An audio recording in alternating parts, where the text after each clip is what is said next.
पाकिस्तान के साथ हमने 5 डायमेंशन देखे थे। US dimension, China dimension, terrorism, Islamic linkages, Afghanistan. Afghanistan में हमने देखा था स्ट्रेटेजिक डेप्थ, इस्लामिक लिंकेजेस में organisation of Islamic cooperation. Terrorism में हमने देखा था Zia doctrine, that it has been used, terrorism is being used as a tool of state policy by Pakistan, and also we saw the linkages between China and Pakistan and US and China, how during the Cold War era Pakistan was allied with US and China to counter the balance of India, and how during 1965 war US and China promised Pakistan to intervene in the war, and also in 1971 war US nuclear submarines were stationed in Bay of Bengal, and hence India was compelled to sign the India-US Treaty of Peace and Friendship in 1971 to counter the US-China-Pakistan axis. So we had seen this picture till yesterday, and now we'll move beyond this point.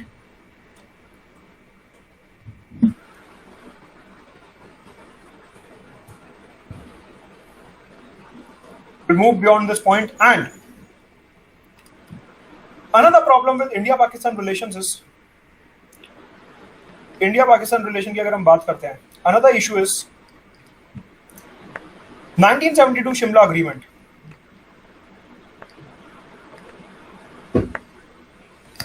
1972 Shimla agreement, India and Pakistan decided all the matters will be resolved. All the matters will be resolved bilaterally. All the matters will be resolved bilaterally. We'll resolve all the matters bilaterally.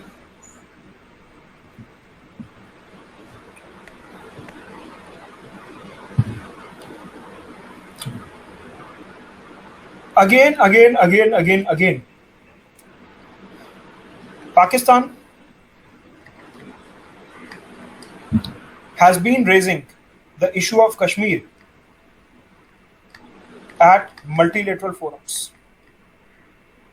At multilateral forums.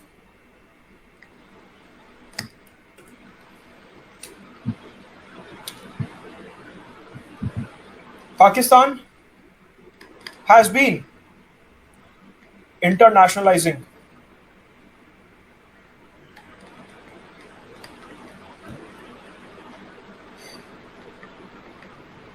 Pakistan has been internationalizing the Kashmir dispute. It has been internationalizing the Kashmir dispute.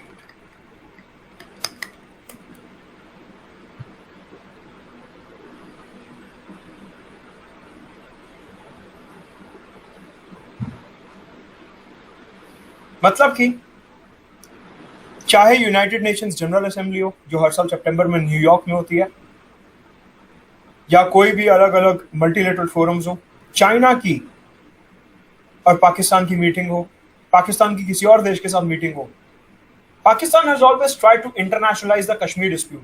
Pakistan has always tried to bring in more countries in the dispute. Pakistan ने हमेशा कोशिश करी है कि ये जो India Pakistan का dispute है ये कोई और कंट्री आके सॉल्व कराए, which is against the spirit of the Shimla agreement. जो शिमला अग्रीमेंट की स्पिरिट के अगेंस्ट है. It goes against the spirit of Shimla agreement.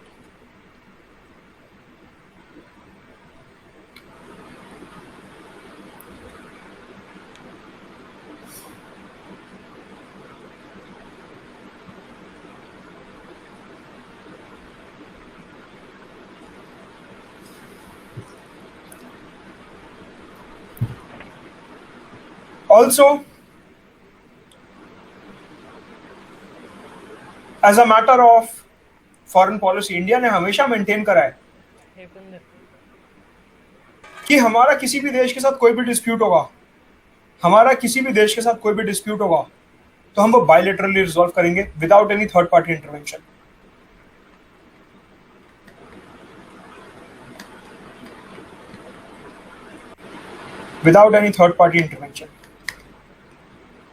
लेकिन पाकिस्तान हमेशा कश्मीर मुद्दे को अलग अलग multilateral forums including SAARC, including United Nations, including Organisation of Islamic Cooperation, इन सब जगहों पे कश्मीर के मुद्दे को उठाता आया है.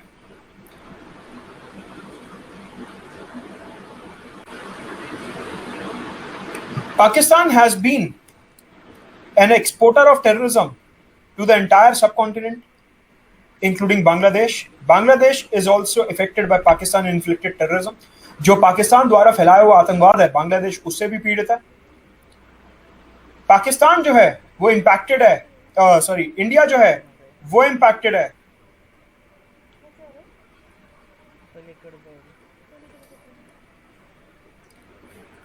टिकटॉक कमेंट करने प्लीज बंद करो. चाहे कितना भी बर्निंग इशू हो, कमेंट नहीं आना चाहिए भी. Don't interrupt me.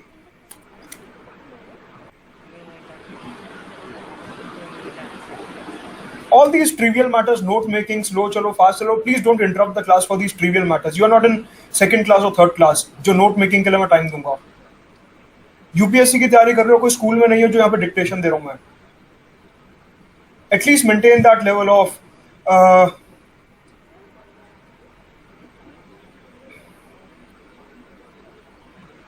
Note making, spelling, ये सब, इन सब के लिए मत प्लीज कमेंट किया करो. Doesn't look nice. Move beyond these things.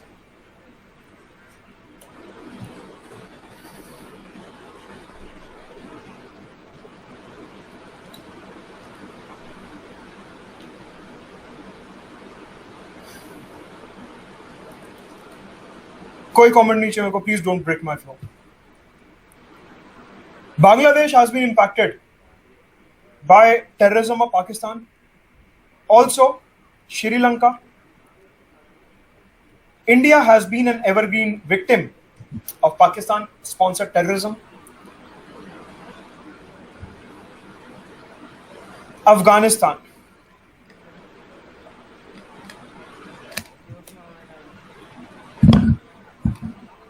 मतलब कि अगर हम ध्यान से समझने की कोशिश करें तो पूरा जो सब कॉन्टिनेंट है Pakistan is acting as a rogue state.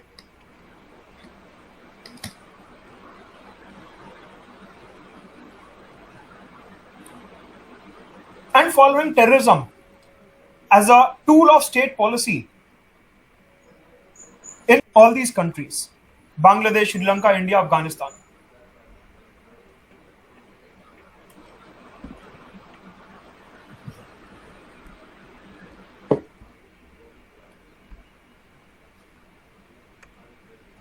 यहां पे हमारे को पाकिस्तान का स्ट्रक्चर समझना होगा, और ये इंटरव्यू के लिए इंपॉर्टेंट है। ये मेंस के लिए इतना इंपॉर्टेंट नहीं है, ये इंटरव्यू के लिए बहुत इंपॉर्टेंट है। ये पाकिस्तान है। पाकिस्तान में यू विल फाइंड, जैसे इंडिया है, इंडिया में there is one power centre, मतलब कि जो मेजर एग्जीक्यूटिव डिसीजंस हैं वो प्रेसिडेंट लेते हैं on the aid and advice of union council of ministers, मतलब कि ultimately prime minister is the real head. हमारे देश में prime minister is the real head. Pakistan में there are two power centres, एक इस्लामाबाद में, एक रावलपिंडी में। Islamabad is the political capital of Pakistan, मतलब कि जो इमरान खान है, इनका हेडक्वार्टर्स यहां पे है। मतलब कि जो पाकिस्तान की सरकार चलती है वो इधर से चलती है, इस्लामाबाद से। Rawalpindi is the military headquarters of Pakistan, Rawalpindi. Pakistan has always seen a heavy-handedness of military. मतलब कि even though Imran Khan is a popularly elected leader, यहाँ के democratically elected leader है इमरान खान, but actual में जो यहाँ पे रूल चलेगा वो military का चलेगा। Military is extremely powerful in Pakistan and hence the role of the civilian government, इसे सिविलियन गवर्नमेंट भी कहा जाता है। जो इमरान खान की सरकार है उन्हें सिविलियन गवर्नमेंट भी बोला जाता है और उन्हें पॉपुलर गवर्नमेंट भी बोला जाता है। दोनों में से आप कुछ भी बोल सकते हो, या फिर डेमोक्रेटिकली इलेक्टेड, कुछ भी आप वर्ड यूज कर सकते हो मेंस में फॉर दिस। तो ये तो हो गई एक बात। यहां पे जो रियल पावर सेंटर है वो इधर रावलपिंडी में है, मतलब कि जितने भी यहाँ पे चुनाव होते हैं और ये सारी चीजें होती हैं, all of them are controlled by Rawalpindi. मतलब कि इमरान खान प्रधानमंत्री बनने थे, ये इमरान खान ने खुद डिसाइड नहीं करा कि मेरे को प्रधानमंत्री बनना है, ये एक्चुअल में रावलपिंडी ने डिसाइड करा कि इस बार इमरान खान को बनाते हैं, he will be our puppet leader, he will be our puppet leader. इस बार इमरान खान को प्रधानमंत्री बनाते हैं। This was decided by Rawalpindi. ये ऑफ कोर्स एग्जाम में मत लिखना है, प्लीज एग्जाम में मत लिखना है, लेकिन to understand the internal structure of Pakistan आपको ये पता होना चाहिए कि यहाँ पे जो रियल पावर है वो मिलिट्री के हाथ में है। And it is this military of Pakistan who has been following the Zia doctrine. Zia-ul Haq कौन थे basically? Zia-ul Haq was the military commander of Pakistan. He was the military head. He was the general of military of Pakistan. And it was Zia-ul Haq who formulated this doctrine of bleeding India with 1,000 cuts, using the state-sponsored terrorism as a tool. So the idea to wage proxy war against India was the idea of General Zia-ul Haq, who was the military commander of Pakistan. Even if we closely look at General Pervez Musharraf, who became the president of Pakistan, who became the real head of Pakistan, was actually a military leader. General Pervez Musharraf military leader थे, जिन्होंने सरकार को overthrow करा। General Parvez Musharraf ने नवाज शरीफ की सरकार को overthrow करा। उस टाइम में नवाज शरीफ की सरकार थी, नवाज शरीफ की सरकार को ओवरथ्रो करा और खुद प्रेसिडेंट बन गए। तो पाकिस्तान 1947 से जब से बना है तब से इनकी हिस्ट्री रही है कि यहाँ पे जो मिलिट्री सेंटर है वो काफी ज्यादा स्ट्रांग रहा है और जो पॉलिटिकल सेंटर है वो काफी वीक रहा है। हमारे यहाँ क्या होता है कि हमारे यहाँ आर्मी जो है वो प्रेसिडेंट को ऑर्डर मारने की on the aid and advice of union council of ministers, मतलब कि president is the supreme commander of the armed forces in India under article 53 of the Indian constitution. मतलब कि हमारे यहाँ जो आर्म्ड फोर्सेस हैं उनका कोई पावर सेंटर नहीं है, they are not involve in politics. हमारी आर्मी, हमारी नेवी, हमारी air force is not involve in any political dimension. हमारे यहाँ की जो आर्म्ड फोर्सेस हैं वो पॉलिटिकल नहीं है, they only abide by the orders given to them by the popularly elected leaders. जो पॉपुलरली इलेक्टेड लीडर्स हैं जो वो ऑर्डर देंगे वो हमारे यहाँ की आर्म्ड फोर्सेस मानती हैं। इसका मतलब ये है कि हमारे यहाँ सिंगल पावर सेंटर है, लेकिन पाकिस्तान में जो आर्मी है that is extremely powerful and hence most of the decisions are taken by army.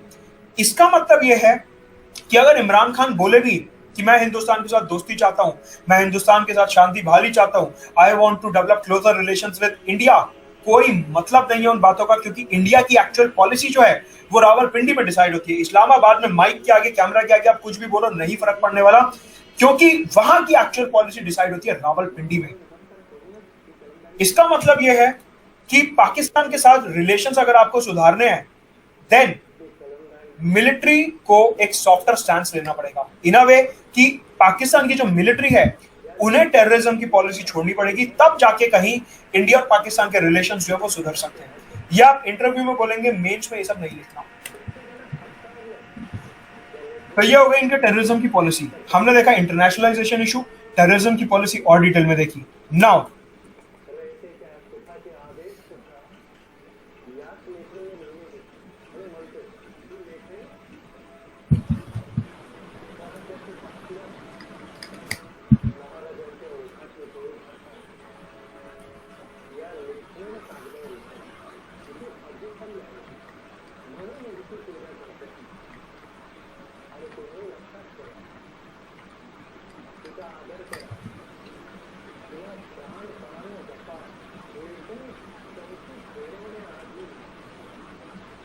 अगर दूसरे आउटस्टैंडिंग इश्यूज देखें तो इसके अलावा हमारा दूसरा आउटस्टैंडिंग इशू है सर क्रीक इशू।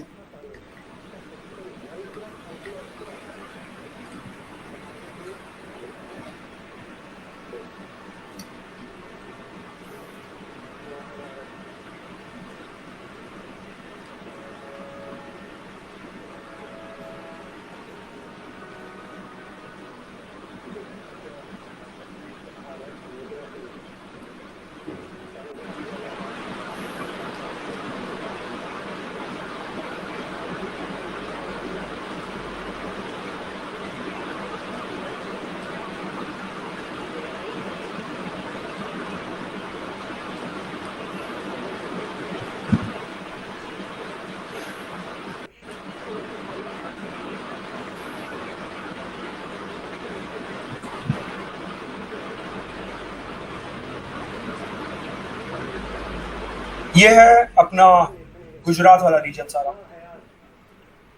इस मैप में हम देख रहे हैं गुजरात वाला रीजन। क्रीक मतलब कि छोटा सा वाटर चैनल। यहां पे 3 क्रीक हैं। सबसे पहले पड़ता है कजहार की, जो पाकिस्तान के पास है, और एक है कोरी क्रीक अपने कच्छ के पास, जो इंडिया का पार्ट है। कजहार क्रीक और कोरी क्रीक के बीच में एक और क्रीक है, एक और छोटा सा वाटर चैनल है जिसका नाम है सर क्रीक। ये सर क्रीक है। कजहार क्रीक और कोरी क्रीक के बीच में सर क्रीक है, गुजरात पाकिस्तान बॉर्डर पे।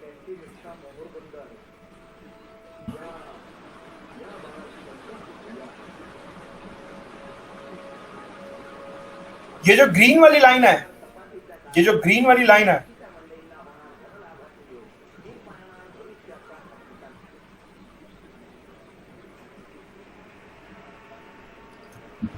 ये जो ब्लैक हो गई, ये है पाकिस्तान का क्लेम। पाकिस्तान कहता है सर क्रीक मेरा है। और ये जो रेड वाली लाइन है, ये है इंडिया का क्लेम कि सर क्रीक मेरा है। माइनर सा इशू है, कोई बहुत बड़ा इशू नहीं है, बट यू शुड नो कि ये एक आउटस्टैंडिंग इशू है इंडिया और पाकिस्तान के बीच में,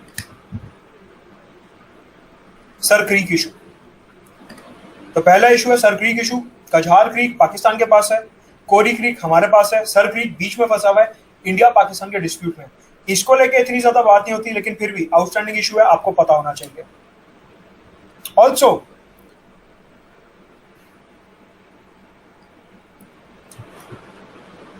इसके अलावा एक और मुद्दा है, and that is the issue of river water disputes. Indus water system जो है, that is jointly shared by India, Pakistan and China. जो इंडस वाटर सिस्टम है पूरा का पूरा, वो इंडिया, पाकिस्तान, चाइना 3 देश शेयर करते हैं। उसको लेके इंडिया चाइना के बीच में कोई डिस्प्यूट नहीं है, लेकिन इंडिया पाकिस्तान के बीच में डिस्प्यूट है। Now as per the Indus water treaty, हमारे पास 6 रिवर्स हैं, इंडस और उसकी 5 tributaries, Jhelum, Chenab, Sutlej, Ravi, Beas.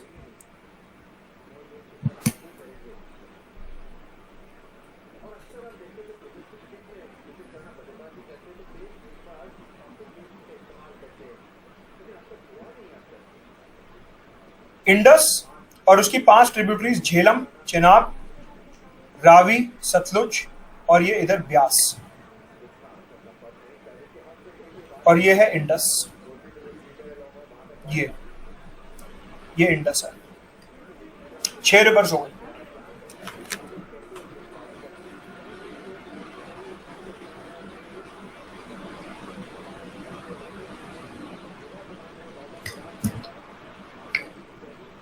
Under the Indus Water Treaty 1960,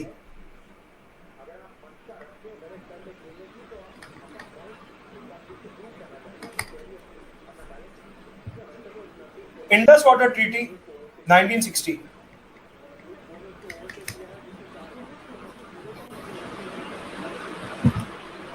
हमने इन 6 रिवर्स को 2 हिस्सों में डिवाइड करा।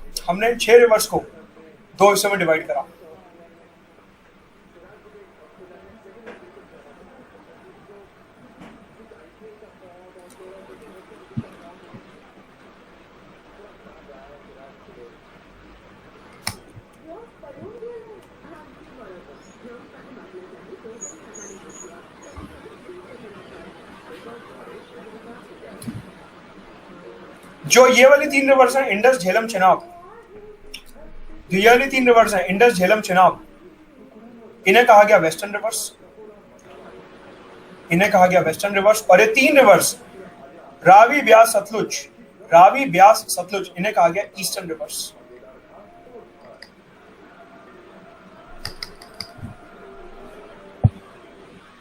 Western rivers, eastern reverse. Indus water treaty 1960 के अंडर जो वेस्टर्न रिवर्स हैं, इनका पूरा पानी दे दिया गया पाकिस्तान को, but Pakistan can utilise their waters, and eastern rivers India can utilise their waters. ये जो पाकिस्तान को वेस्टर्न रिवर्स दी गई, झेलम, इंडस और चेनाब, इसमें से इंडिया सिर्फ जम्मू कश्मीर की बेसिक नेसेसिटीज के लिए जो पानी चाहिए, इंडिया वो यूज कर सकता है। बेसिक नेसेसिटीज के लिए जम्मू कश्मीर की जो पानी चाहिए, इंडिया सिर्फ उतना पानी यूज कर सकता है, बाकी सारा पानी पाकिस्तान में जाएगा। ये जो पर्टिकुलर ट्रीटी है, ये हमने साइन करा था पाकिस्तान के साथ with the help of world bank. World bank की मदद से, वर्ल्ड बैंक ने इसमें बीच में इंटरमीडिएट करा था, और उनकी मदद से हमने ये अग्रीमेंट साइन करा, Indus water treaty 1960 between India and Pakistan.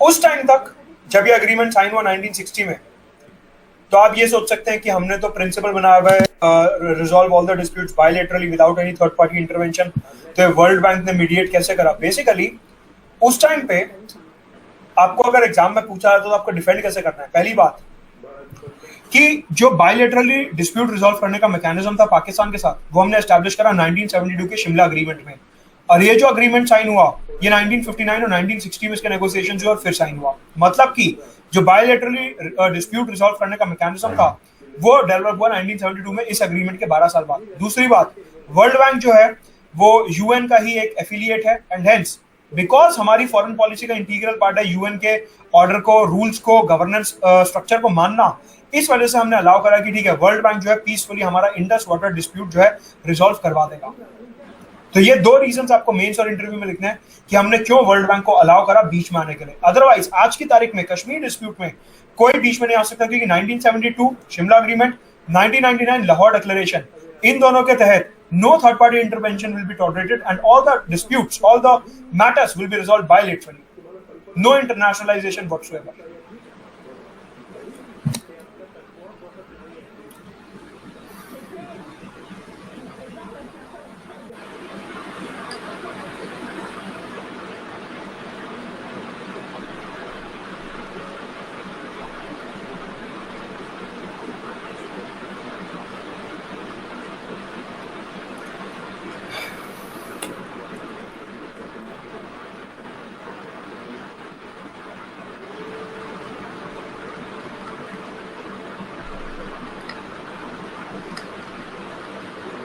अब यहां पे समझते हैं हाइड्रो पावर प्रोजेक्ट्स की डिप्लोमेसी। हमारे को पता है कि चाइना जो है वो जम्मू एंड कश्मीर में जो गिलगिट बाल्टिस्तान नाम का रीजन है वहां पे एस्टैब्लिश करा है Kohala hydro power project. Kohala hydro power project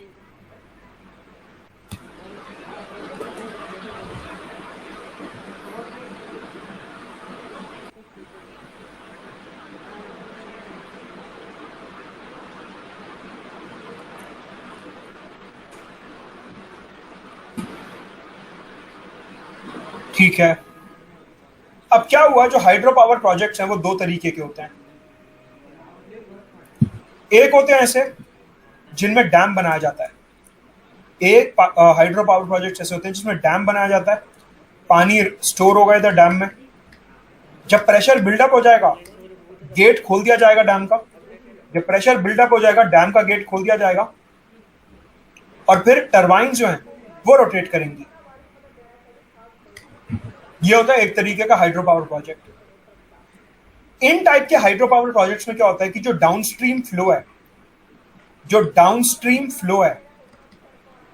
downstream flow का मतलब कि जो नीचे शहर बसे हुए हैं उन तक जो पानी पहुंच रहा है, downstream flow, that will be impacted. क्योंकि यहाँ पे पानी स्टोर कर लिया तो नीचे वाले जो इलाके हैं, जो डाउनस्ट्रीम एरियाज हैं, जो लोअर राइपेरियन स्टेट्स हैं, उनको पानी नहीं मिलेगा। इस टाइप के हाइड्रो पावर प्रोजेक्ट में जो डाउनस्ट्रीम वाली जगहें होती हैं वहां पे जो फ्लो है वो इंपैक्ट होता है। दूसरे तरीके के हाइड्रो पावर प्रोजेक्ट होते हैं जिन्हें कहा जाता है run of the river type projects. Run of the river type project, run of the river type project. In run of the river type projects में क्या होता है कि नदी बह रही है, हमने क्या करा, नदी के बीच में एक छोटी सी टरबाइन लगा दी। ऐसा कोई टैंक नहीं बनाया, कोई स्ट्रक्चर नहीं बनाया, बस नदी बह रही है। जैसे जैसे नदी बहेगी ये टरबाइन जो है ये घूमती रहेगी और ये घूमती रहेगी तो बिजली बनती रहेगी और लोगों तक पहुंचती रहेगी। मतलब कि इस टाइप के प्रोजेक्ट में जो लोअर राइपेरियन स्टेट्स हैं, जो डाउनस्ट्रीम स्टेट्स हैं, उनको पानी का कोई इंपैक्ट पता भी नहीं चलेगा, क्योंकि रिवर तो नॉर्मली बह रही है, टरबाइन घुमाएगी, नीचे पानी पहुंचता रहेगा, कोई हम ऐसे कोई डैम या फिर कोई स्ट्रक्चर या कोई टैंक बना ही नहीं रहे। तो ये दो तरीके के हाइड्रो पावर प्रोजेक्ट्स होते हैं। अब क्या हुआ, मैंने आपको इंडस ट्रीटी में बताया कि जो झेलम, चेनाब और इंडस हैं, वेस्टर्न वाली रिवर्स हैं, उनका पानी पाकिस्तान को जाएगा। इंडिया जो है सिर्फ थोड़ा सा हिस्सा जम्मू कश्मीर की बेसिक नेसेसिटीज के लिए यूज कर सकता है। अब क्या हुआ कि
यह है जम्मू कश्मीर में ये इंडस फ्लो कर रही है और नीचे की तरफ है झेलम। ये ना झेलम नदी है, इसकी एक राइट बैंक ट्राइब्यूटरी है छोटी सी, जिसका नाम है नीलम या किशन गंगा। इंडिया में इसे बोला जाता है किशन गंगा और पाकिस्तान में इसे बोला जाता है नीलम। दोनों ही नाम एग्जाम में पूछे जा सकते हैं, क्योंकि इंटरचेंजेबली दोनों नाम से जो है बोला जाता है लोकली। तो आपको दोनों नाम ध्यान रखने हैं कि नीलम और किशनगंगा एक ही रिवर के नाम है, जो राइट बैंक ट्राइब्यूटरी है झेलम की। ठीक है, इंडिया ने ये बोला कि ये जो नीलम किशनगंगा रिवर है, इसके ऊपर मैं run of the river type project बनाना चाहता हूं। Run of the river type project बनाना चाहता हूं, क्योंकि उससे क्या होगा कि ये जो श्रीनगर है, जहां से झेलम फ्लो कर रही है, और ये बीच के जो एरिया है, अनंतनाग, बारामूला और कुपवाड़ा और ये सब जो एरियाज हैं, यहां पे मैं बिजली पहुंचाना चाहता हूं। क्योंकि अगर बिजली पहुंचेगी तो उससे क्या होगा, जम्मू कश्मीर में इंडस्ट्रियलाइजेशन और एमएसएमईज ग्रो करेंगे। मतलब कि जम्मू कश्मीर का जो यूथ है, उन्हें यहाँ पे एम्प्लॉयमेंट का अवसर मिलेगा, and hence they will be able to grow economically. Jammu Kashmir में प्रोस्पेरिटी आएगी और मिलिटेंसी का एक दौर खत्म होगा। इस तरीके से काफी सारे run of the river type project में सेट करना चाहता हूं। जैसे ही इंडिया ने प्लान अनाउंस करा, पाकिस्तान ने इसको भी इंटरनेशनलाइज करना शुरू कर दिया और ये बोला कि इंडिया जो है वो किशन गंगा का पानी यूज नहीं कर सकता, क्योंकि वो इंडस रिवर वाटर ट्रीटी 1960 के अगेंस्ट जाता है। लेकिन अब क्योंकि अग्रीमेंट इंग्लिश में था, तो वो ठीक से पढ़ नहीं पा रहे थे कि जो run of the river type project था वो पानी नहीं रोकता और उसका पाकिस्तान के सिटीज पे, शहरों पे, स्टेट्स पे कोई फर्क नहीं पड़ने वाला। तो ये एक आउटस्टैंडिंग डिस्प्यूट है जो अभी तक रिजॉल्व नहीं हुआ है कि ये जो किशन गंगा के ऊपर हमारे को हाइड्रो पावर प्रोजेक्ट बनाना है, ये कैसे आगे लेके जाया जाएगा, which is extremely important for the prosperity of the region of Jammu and Kashmir. तो ये डिस्प्यूट ध्यान रखना है किशन गंगा के ऊपर।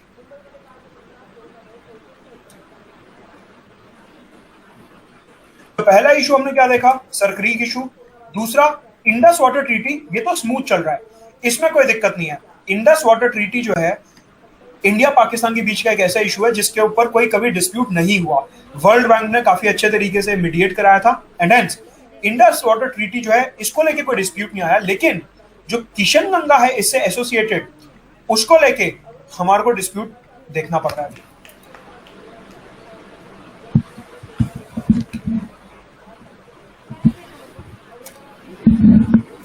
तीसरा इशू है Kartarpur Sahib corridor.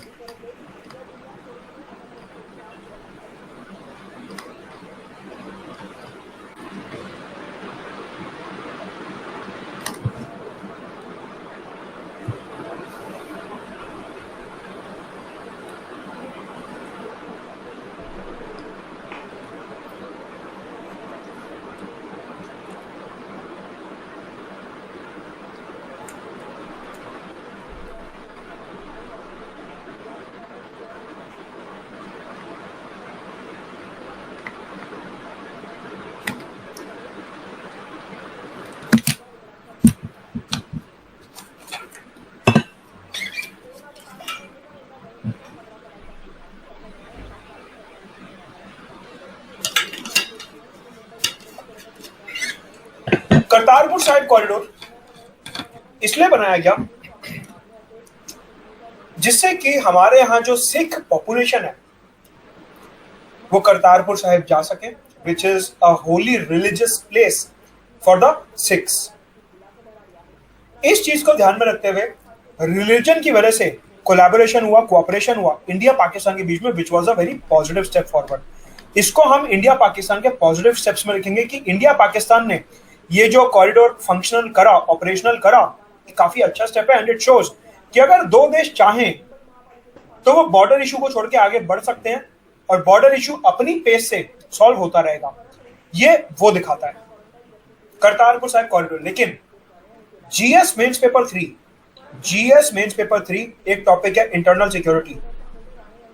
GS mains paper 3 topic internal security, इसके पॉइंट ऑफ व्यू से, और GS mains paper 2 international relations जो अभी पढ़ रहे हैं इंडिया पाकिस्तान के पॉइंट ऑफ व्यू से, इन दोनों पॉइंट ऑफ व्यू से ये करतारपुर साहिब कॉरिडोर इंपॉर्टेंट है। कैसे?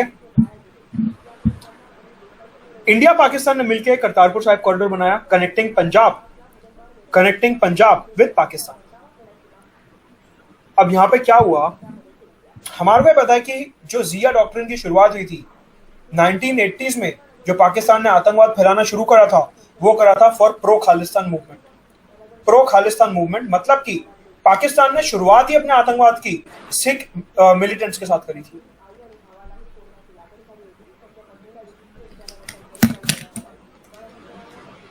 उसके बाद क्या हुआ था कि काफी सारे जो प्रो खालिस्तान एलिमेंट्स थे, जो उसके बाद सिख मिलिटेंट्स थे काफी सारे, वो या तो ब्रिटेन में सेटल हो गए, या कनाडा में सेटल हो गए या पाकिस्तान में सेटल हो गए। इन 3 कंट्रीज में ये जो प्रो खालिस्तान एलिमेंट्स हैं ये सबसे ज्यादा सेटल हुए, ब्रिटेन में, कनाडा में और पाकिस्तान में।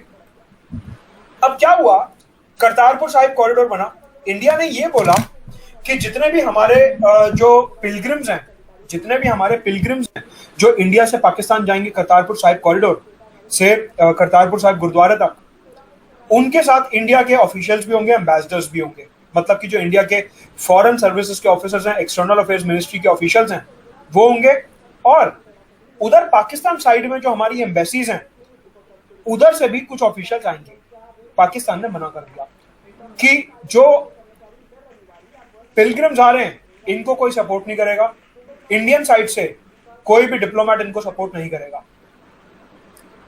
इंटेलिजेंस की रिपोर्ट ये बताती है कि जैसे जैसे हमारे जो पिलग्रिम्स हैं, सिख लोग हैं, वो पाकिस्तान गए, वहां पे उनसे प्रो खालिस्तान लोगों ने कांटेक्ट करने की कोशिश करी और खालिस्तान मूवमेंट रिवाइव करने की कोशिश करी।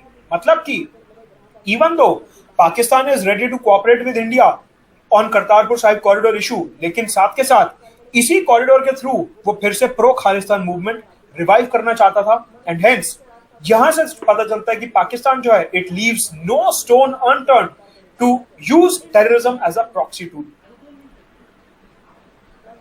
तो ये चीज आपको लिखनी है दैट करतारपुर साहिब कॉरिडोर अच्छी बात है, रिलीजन के नाम पे हमने कोऑपरेट करा, लेकिन यहां पे भी देयर वर सिक्योरिटी कंसर्न्स। ये मेंस में लिखना, जो मैं यहाँ पे रेड कलर में लिख रहा हूँ, आपको मेंस में लिखना है that associated with Kartarpur Sahib corridor there were security concerns and as per the intelligence inputs there were attempts by Pakistan to revive Khalistan movement। तो मतलब आप अपना कोहाला प्रोजेक्ट बना लो, आप अपना कॉरिडोर वगैरह बना लो, आप अपने हिसाब से कुछ भी कर लो, और इंडिया को आप एक्सपेक्ट करते हो कि हमेशा वो चुप रहेगा। ये एक बात है। Now coming to another matter,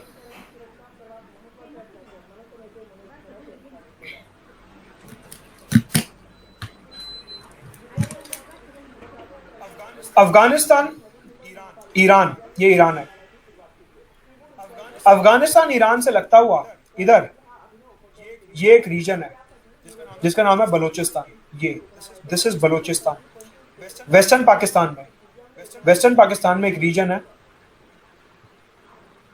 Balochistan.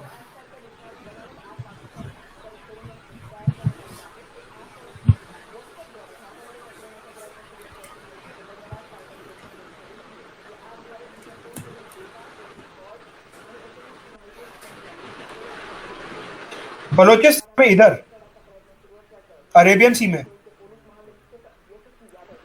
एक जगह है जिसका नाम है Gwadar.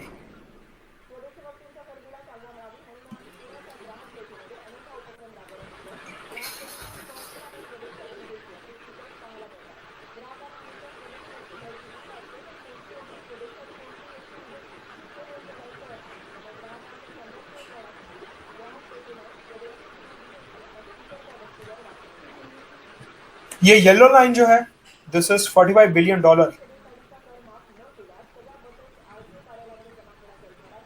China Pakistan economic corridor.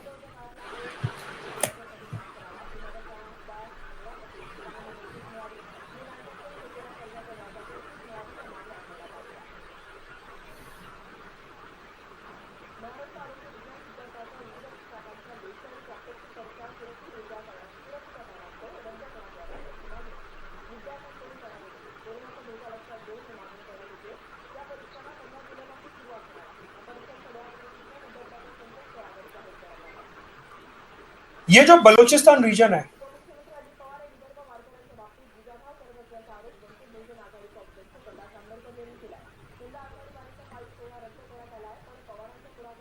this was before 1947. This was the part of Kingdom of Kalat. Kingdom of Kalat. Pakistan ने इसे फोर्सफुली कैप्चर करा था। और तब से इधर बलूचिस्तान में there has been a movement going on that they want a separate country of their own. उनको बलूचिस्तान नाम का अपना अलग देश चाहिए. They want to secede from Pakistan. Pakistan से अलग होना चाहते हैं. यहां पे काफी ज्यादा मिलिटेंसी है. जो बलोच पीपल हैं, they have taken up arms against the government. यहां पे काफी ज्यादा आतंकवाद है और पाकिस्तान ने टाइम एंड अगेन इंडिया को ब्लेम करा है कि it is Indian intelligence, it is Indian forces that are sponsoring terrorism in Balochistan. दो बातें हैं. पहली बात, under the Panchsheel principle, mains, interview, दोनों जगह आप यही बोलेंगे कि under the Panchsheel principle India never interferes in the internal disputes of any other country. Balochistan is an internal matter of Pakistan. Baloch people और इमरान खान की सरकार कैसे कोलैबोरेट कर रहे हैं उससे हमारे को कोई मतलब नहीं है. दूसरी बात, Pakistan has always made India scapegoat of its own failures. It has failed to fulfill the aspirations of the Baloch people, and hence it is putting that entire thing over the shoulders of India, and it is trying to justify its own sponsor of terrorism in Jammu and Kashmir. Whatever terrorism it has been sponsoring in Jammu and Kashmir, it is trying to balance that by accusing India that India has been using the policy of terrorism in Balochistan. कि मतलब हम बलोचिस्तान में आतंकवाद फैला रहे हैं, इसलिए पाकिस्तान जो है जम्मू कश्मीर में आतंकवाद फैलाता है. वो एक इस तरीके से बैलेंस करने की कोशिश करता है, which is not true. India ने कभी भी बलूचिस्तान में कोई भी इंटरफेरेंस नहीं करी.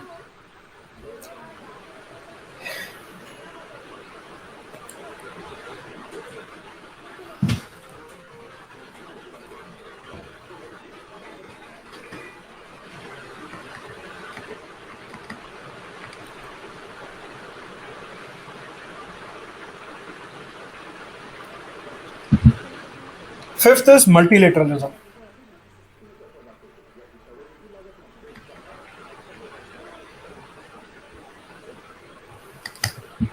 Fifth is multilateralism. यहां पे हम तीन मेजर मुद्दों पे बात करेंगे.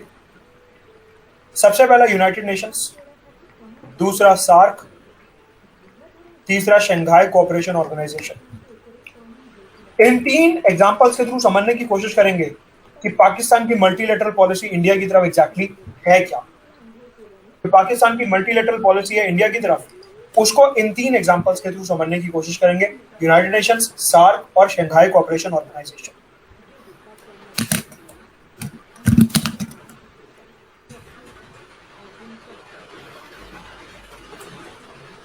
सबसे पहले बात करते हैं यूनाइटेड नेशंस की.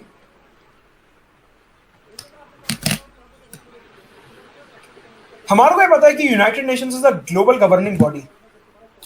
United Nations is the global governing body.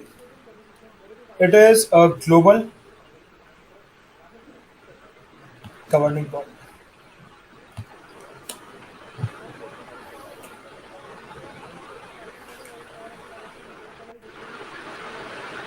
मतलब कि जो यूनाइटेड नेशंस है, that is meant, United Nations is meant for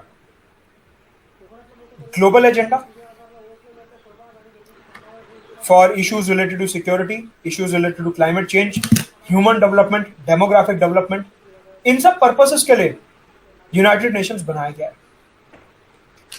लेकिन पाकिस्तान क्या करता है, वहां पे जब भी जाता है जनरल असेंबली में हमेशा कश्मीर का मुद्दा उठाता है. जब भी उधर जाता है हमेशा कश्मीर का मुद्दा उठाता है. मतलब कि पाकिस्तान एक ऐसी बॉडी में जहां पे global importance issues, globally important issues जो हैं उनके बारे में चर्चा होनी चाहिए, लेकिन वो चर्चा करता है अपने बायलैटरल मैटर्स के बारे में. मतलब कि पाकिस्तान की गलती यहां पे ये है that United Nations is a global multilateral governing body and Pakistan raises bilateral issues as a multilateral forum. It raises bilateral issues at a multilateral forum, जो कि बहुत गलत बात है. आप यूनाइटेड नेशंस में गए हो ग्लोबल गवर्नेंस सुधारने के लिए, आप कश्मीर का मुद्दा डिस्कस करने नहीं गए हो.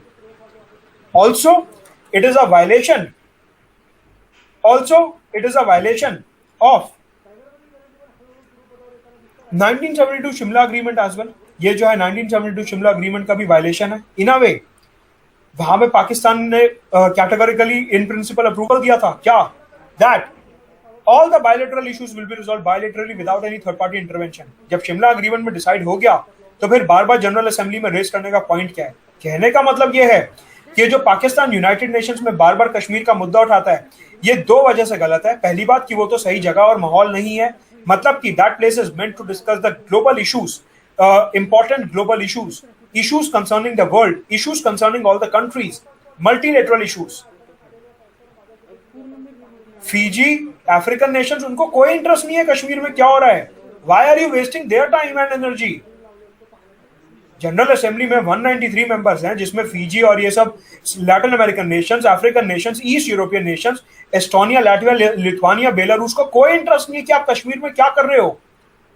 कोई ऐसी सेंसिबल बात तो करो कि लगे कि यहां सबके लिए इंपॉर्टेंट है। तो पहली बात तो ये हो गई, इस वजह से पाकिस्तान का कश्मीर का मुद्दा यूनाइटेड नेशन जनरल असेंबली में उठाना गलत है। और दूसरा, शिमला एग्रीमेंट का वायलेशन है। तो ये हमने देखा क्या कि पाकिस्तान जो इंडिया के साथ मल्टीलेटरलिज्म परस्यू कर रहा है, वो गलत तरीके से परस्यू कर रहा है, especially at the United Nations. Point number 1।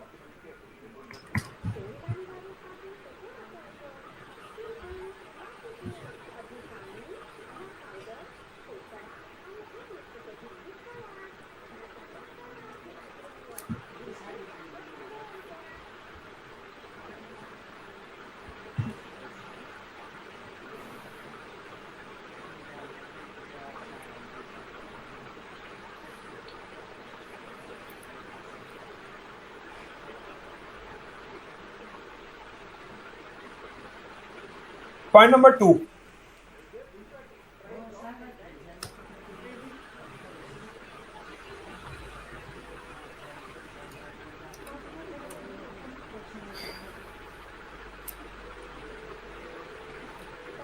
SAARC की बात करते हैं।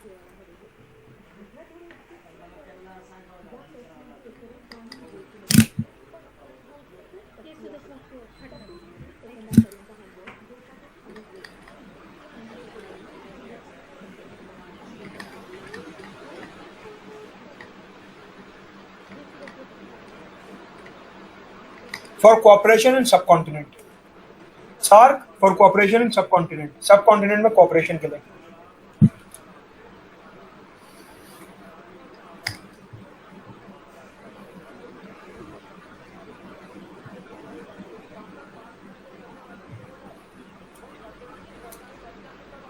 यहां पे क्या हुआ, पाकिस्तान ने इंडिया के जितने भी एफर्ट्स थे, फॉर रीजनल कोऑपरेशन, इंडिया के जितने भी एफर्ट्स थे for regional cooperation, such as SAARC highway, such as SAARC corridor, trade वगैरह के लिए, ओपन ट्रेड एटसेट्रा, इंडिया के जितने भी इनिशिएटिव्स थे सारे के सारे पाकिस्तान ने यहां पे अपोज करे। नॉट बिकॉज वो प्रपोजल्स खराब थे, बट बिकॉज पाकिस्तान को इंडिया को अपोज करना था। मतलब कि इसको एग्जाम में ऐसे लिखेंगे that because of mutual suspicion of Pakistan towards India, because of mutual suspicion of Pakistan, because of mutual suspicion of Pakistan towards India, Pakistan had blocked all the developmental efforts, all the multilateral developmental efforts of India at the SAARC forum. Also, Pakistan has been raising the Kashmir issue at the SAARC forum as well. Also, because India has decided that talks and terror cannot go hand in hand, and almost all the countries of SAARC are a victim of Pakistan-inflicted terrorism. Pakistan द्वारा फैलाए हुए आतंकवाद का सारे SAARC member almost victim है, जैसे कि बांग्लादेश जो कि सार्क मेंबर है, श्रीलंका जो कि सार्क मेंबर है, इंडिया जो कि सार्क मेंबर है, और अफगानिस्तान जो कि सार्क मेंबर है। तो 8 में से 4 सार्क मेंबर जो हैं वो पाकिस्तान के आतंकवाद द्वारा पीड़ित हैं, और इस वजह से सब कंट्रीज ने मिलकर डिसाइड करा कि जब तक पाकिस्तान अपना आतंकवाद बंद नहीं करता, हम सार्क में कोई भी मीटिंग नहीं करेंगे। एंड हेंस 2015 के बाद से सार्क में मीटिंग नहीं हुई है, क्योंकि सब कंट्रीज ने डिसाइड करा कि पाकिस्तान के साथ talks and terror can not go hand in hand.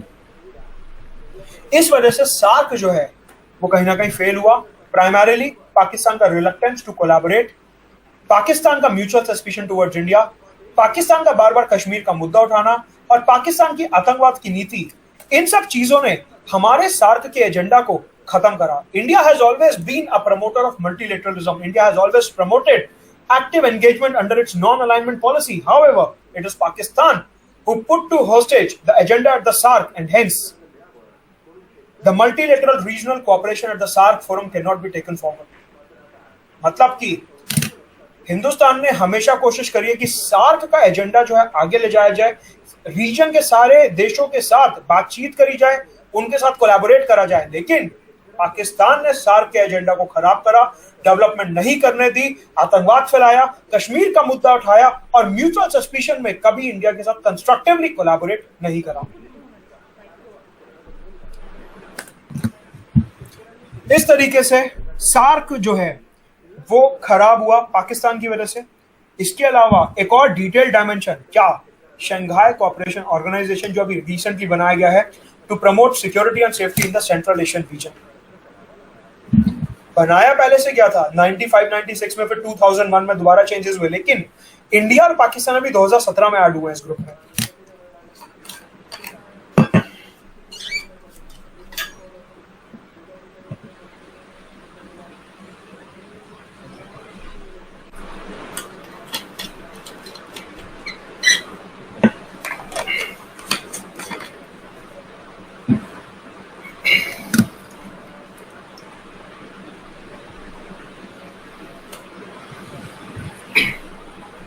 Shanghai cooperation organisation,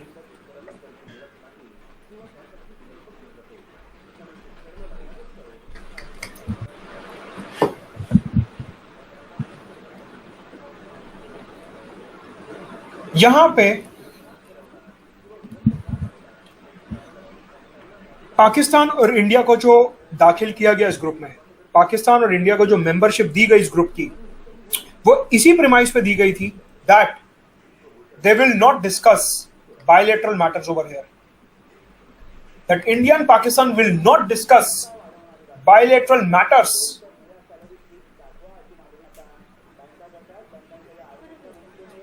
They'll not discuss bilateral matters at this multilateral forum. बहुत अच्छा डिसीजन था। चाइना और रशिया ने साफ बोल दिया कि जो कश्मीर का मुद्दा है और ये सारे मुद्दे हैं, ये इंडिया और पाकिस्तान के बायलैटरल मुद्दे हैं, इंडिया और पाकिस्तान अपने आप सुलझाएं। शंघाई कोऑपरेशन ऑर्गेनाइजेशन इसके लिए सही जगह नहीं है, जहां पे कश्मीर का मुद्दा डिस्कस नहीं होगा। अगर आपको एक कंडीशन मंजूर है ज्वाइन करो, वरना मत करो, कोई फर्क नहीं पड़ता। इस वजह से शंघाई कोऑपरेशन ऑर्गेनाइजेशन स्मूथली काम कर रहा है, स्मूथली चल रहा है, क्योंकि वहां पे दो बड़ी पावर्स इन्वॉल्व हैं, चाइना और रशिया, दोनों ही परमानेंट मेंबर्स हैं सिक्योरिटी काउंसिल के। उनके वेट की वजह से, क्योंकि वो दो देश काफी स्ट्रॉन्ग कंट्रोल बना के रखते हैं इस ग्रुप पे, इस वजह से पाकिस्तान ने कभी भी उधर कश्मीर का मुद्दा नहीं उठाया, एंड हेंस पाकिस्तान जो है उधर हमेशा मुद्दे की बात करता है कि जो शंघाई का पर्पस है उसी की बात करता है, एंड हेंस ये वाला जो मल्टीलेटरल कोऑपरेशन है ये स्मूथली चल रहा है। इसका एक और कारण ये भी है कि ये चाइना का ग्रुप है, ये एक्चुअल में चाइना ने बनाया था, नाम से पता चल रहा है शंघाई कोऑपरेशन। बेसिकली यहाँ पे इनिशिएटिव चाइना ने लिया था, and Pakistan and China are close, तो पाकिस्तान ऐसा कुछ भी नहीं करेगा that will disturb its relation with China, and hence Pakistan has been sticking to the agenda at the Shanghai cooperation organization, और कोई और इधर उधर की बात नहीं हो रही। मतलब कि हमारे को यहां से पता चलता है कि यूनाइटेड नेशंस में रिफॉर्म्स की सख्त जरूरत है, जो इसके मेंबर्स हैं वो एजेंडा को फॉलो नहीं कर रहे हैं। सार्क ऑलरेडी वेस्ट हो चुका है, हमने देखा कैसे। शंघाई कोऑपरेशन ऑर्गेनाइजेशन अभी स्मूथ चल रहा है because of the support of China and Russia.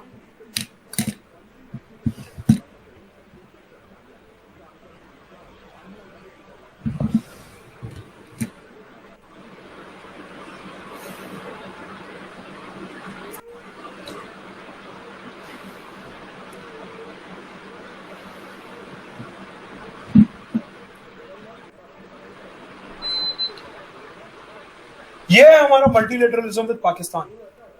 Now coming to the Afghan issue,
हमारे को ये पता है कि अफगानिस्तान में प्रॉब्लम्स चल रही हैं और वहां पे एक नेगोशिएशन का दौर चालू है जहां पे यूएस और तालिबान एक पावर शेयरिंग एग्रीमेंट डिसाइड कर रहे हैं। यूएस और Taliban power sharing deal sign कर रहे हैं।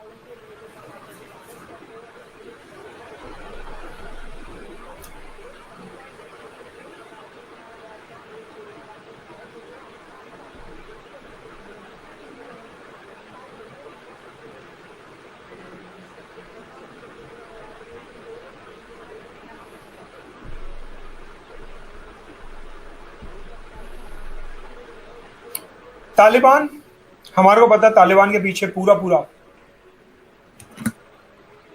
पाकिस्तान का सपोर्ट है। इसका मतलब अगर तालिबान पावर में आता है अफगानिस्तान में, तालिबान को पावर मिलती है अफगानिस्तान में, तो पाकिस्तान का जो एजेंडा है स्ट्रेटेजिक डेप्थ का, वो कहीं ना कहीं फुलफिल होता है।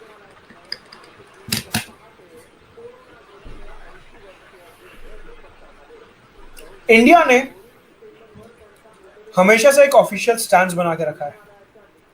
इंडिया ने हमेशा से एक ऑफिशियल स्टैंड बना के रखा है और वो ऑफिशियल स्टैंड ये है that we will not talk to Taliban because it is a terror group.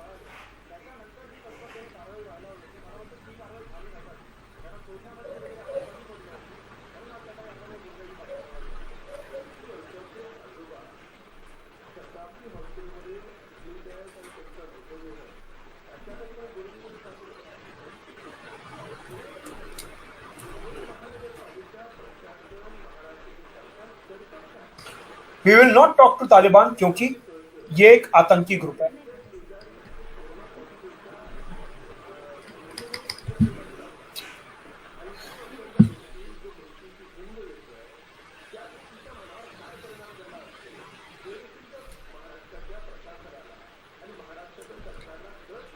तो अब क्या हुआ, जैसे जैसे यूएस और तालिबान के बीच में बातचीत शुरू हुई,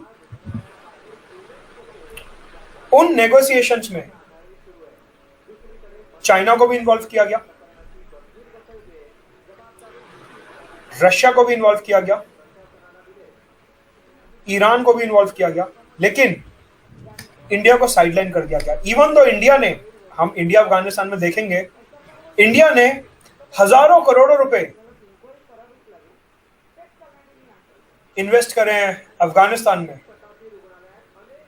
फिर भी इंडिया को, अभी रिसेंटली एक कॉन्फ्रेंस हुई थी जिसमें ये सारे देश थे, यूनाइटेड नेशंस के 5 permanent members, Iran, Afghanistan, Pakistan और ये सब,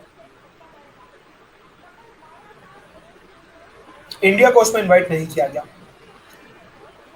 कहीं ना कहीं हमारे को ये दिखता है यहां से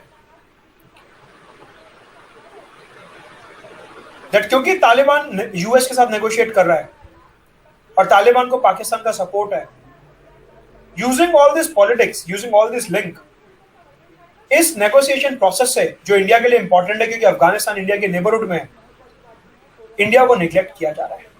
ये एक मुद्दा है जो अभी रिसेंटली उठ के आया है, करंट अफेयर से लिंक करते हुए काफी रिसेंट मुद्दा है।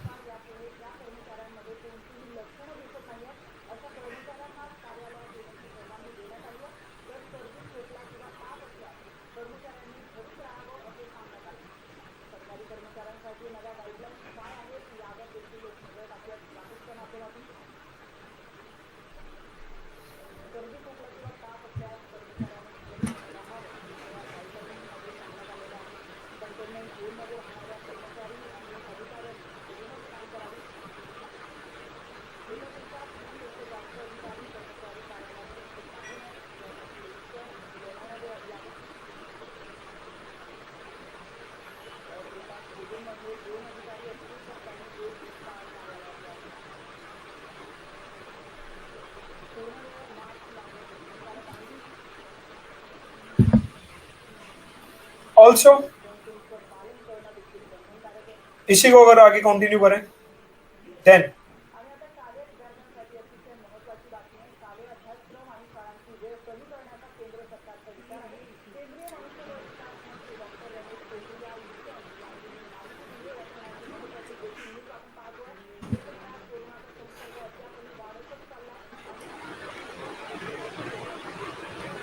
सवाल ये उठता है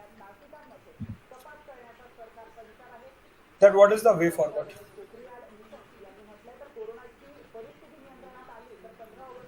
ये तो आतंकवाद का मुद्दा है और पाकिस्तान चाइना एक्सेस है, गिलगिट बाल्टिस्तान का मसला है, कश्मीर इशू है, किशन गंगा इशू है,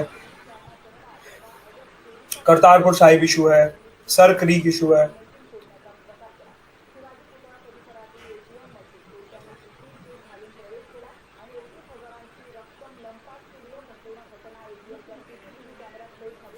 ये सारे के सारे मुद्दों में वे फॉरवर्ड क्या होगा? सबसे पहली बात,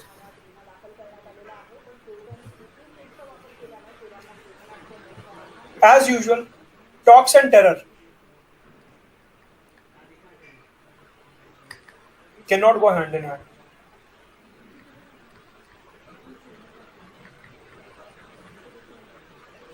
Talks and terror cannot go hand in hand. The day Pakistan stops sponsoring terrorism, we will talk to Pakistan constructively. So way forward सबसे पहले यही निकलता है कि Pakistan should give up the policy of proxy war. It should give up the policy of state-sponsored terrorism. It should give up the policy of state-sponsored terrorism.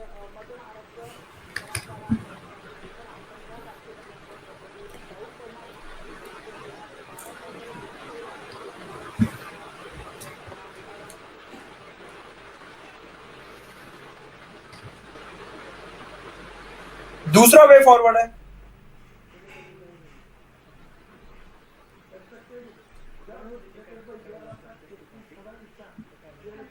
that under Gujarat Doctrine and Neighborhood First policy,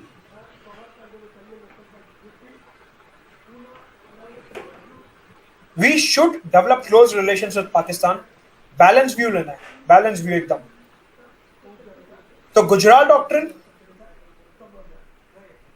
और neighbourhood first policy को ध्यान में रखते हुए, Gujarat doctrine और neighbourhood first policy को ध्यान में रखते हुए इंडिया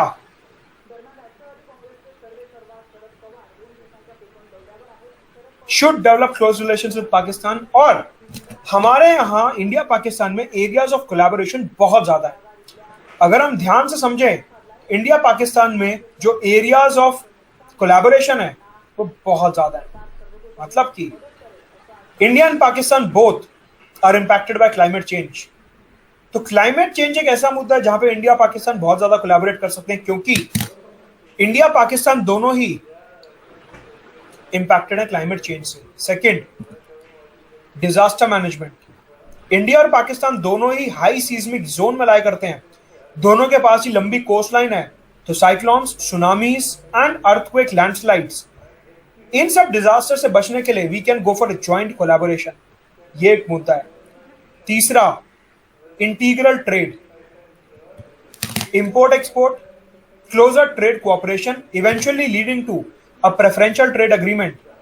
प्रेफरेंशियल ट्रेड एग्रीमेंट मतलब कि ऐसा ट्रेड एग्रीमेंट जहां पे पाकिस्तान से आने वाले सामान पे हम कम ड्यूटी लगाएंगे, यहां से जो उधर गुड्स जाएंगे उन पे कम टैक्स लगाएंगे। इस तरीके से ट्रेड कोऑपरेशन में बहुत अनलिमिटेड स्कोप है, ये हम एक्सप्लोर कर सकते हैं एरिया।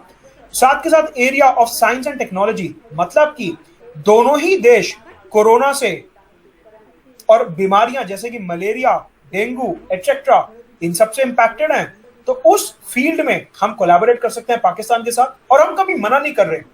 साथ के साथ common problems such as locust attack, ये दोनों देशों को इंपैक्ट करता है। तो वहां पे एग्रीकल्चर कोऑपरेशन बढ़ाते हुए हम एक पॉजिटिव एस्पेक्ट ले सकते हैं। तो मतलब पाकिस्तान की जब बात आती है तो सिर्फ नेगेटिव नहीं लिखना, नेगेटिव है बिल्कुल है, लेकिन उतने ही पॉजिटिव्स भी हैं।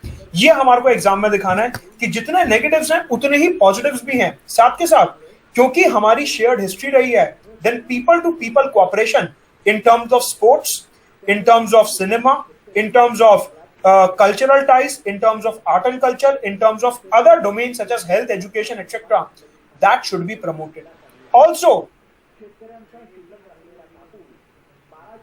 promotion of communication such as buses, trains, etc., common SARC highway, revival of SARC. These should be the priorities for the policymakers in India and Pakistan for a constructive development of the entire subcontinent region. Provided Pakistan is giving up the terror policy, the state-sponsored terror policy, it is giving up the issue of proxy war. जिस दिन पाकिस्तान ये आतंकवाद का मसला छोड़ देगा, हम इन सब मुद्दों पे पाकिस्तान के साथ कोलैबोरेट कर सकते हैं, including the reforms of United Nations. इस तरीके से हमारे को बैलेंस करना है कि हाँ पाकिस्तान है, ठीक है, मजाक की बात अलग है, लेकिन बहुत सारे ऐसे एरियाज हैं जो हम दोनों को कॉमनली इंपैक्ट करते हैं कि जब Jammu Kashmir which is in one of the highest seismic zone areas of the world associated Pakistan के जो रीजन है, ठीक है, हम मानते हैं कि हमारा बॉर्डर डिस्प्यूट है, म्यूचुअल सस्पिशन है, हमारे को एक दूसरे से जो है एक सस्पिशन रहता है, लेकिन अगर इन एरियाज में हम ट्रस्ट डेवलप करते हैं, इन एरियाज में हम म्यूचुअल कोऑपरेशन डेवलप करते हैं, तो दूसरे एरिया का जो हमारा सस्पिशन है वो कम हो सकता है। और उसके लिए people to people ties, point number 6, जो लोगों का आपस में कॉन्टैक्ट है कि आप और हम पाकिस्तान के लोगों के साथ इंटरेक्ट कर रहे हैं, कोऑपरेट कर रहे हैं, दैट इज द की। कि अगर कोई पाकिस्तानी स्टूडेंट, कोई पाकिस्तानी पेशेंट इंडिया के हॉस्पिटल में आ रहा है, इंडिया के स्कूल कॉलेजेस में आ रहा है, या इंडिया का कोई पेशेंट उधर जा रहा है, स्कूल कॉलेजेस में जा रहा है, हो सकता है कि आप में से काफी लोगों को लगे कि ये क्या बात हो रही है, ऐसा तो कभी सोचा नहीं, ये बहुत ही बोगस आइडिया है ऐसा बोलना, लेकिन पॉसिबल है। अगर पाकिस्तान टेरर नहीं यूज करेगा, ऑल दिस इज पॉसिबल, क्योंकि जब नेपाल के साथ कर सकते हैं, भूटान के साथ कर सकते हैं, बांग्लादेश के साथ कर सकते हैं, श्रीलंका के साथ कर सकते हैं, मालदीव के साथ कर सकते हैं, म्यांमार के साथ कर सकते हैं, तो फिर इनके साथ क्या दिक्कत है? प्रोवाइडेड एक थंब रूल है, आतंकवाद छोड़ना पड़ेगा, उसके बाद ये सब पॉसिबल है। बॉर्डर का मुद्दा है, दिक्कत है, बिल्कुल है, लेकिन सॉल्व भी हो सकती है। उसके लिए सीज फायर वायलेशन करने की जरूरत नहीं है बॉर्डर पे, उसके लिए आतंकवाद फैलाने की जरूरत नहीं है।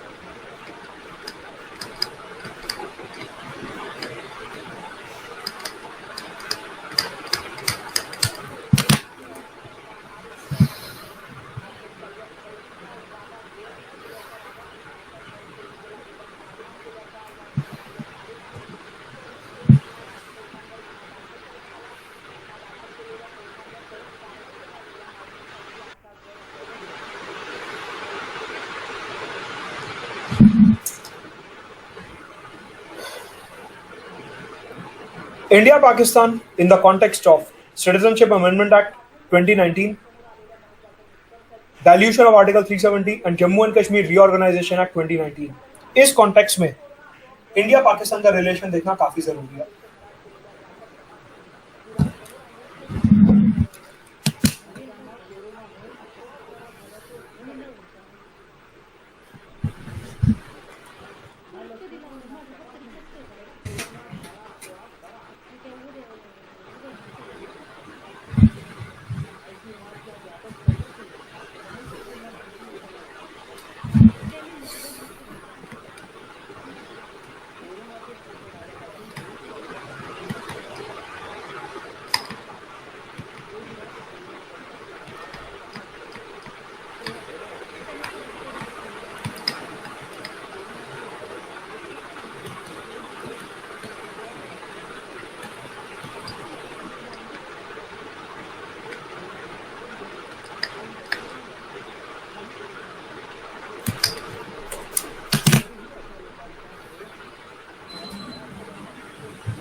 सिटीजनशिप अमेंडमेंट एक्ट का मुद्दा जो है,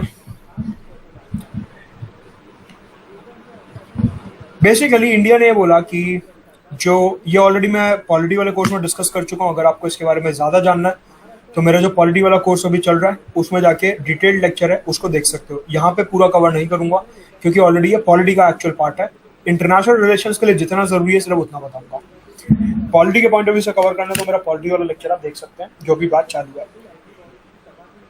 तो यहां पे क्या हुआ, इंडिया ने सिटीजनशिप अमेंडमेंट एक्ट पास करा और उसमें बोला दैट हम फास्ट ट्रैक सिटीजनशिप देंगे, हम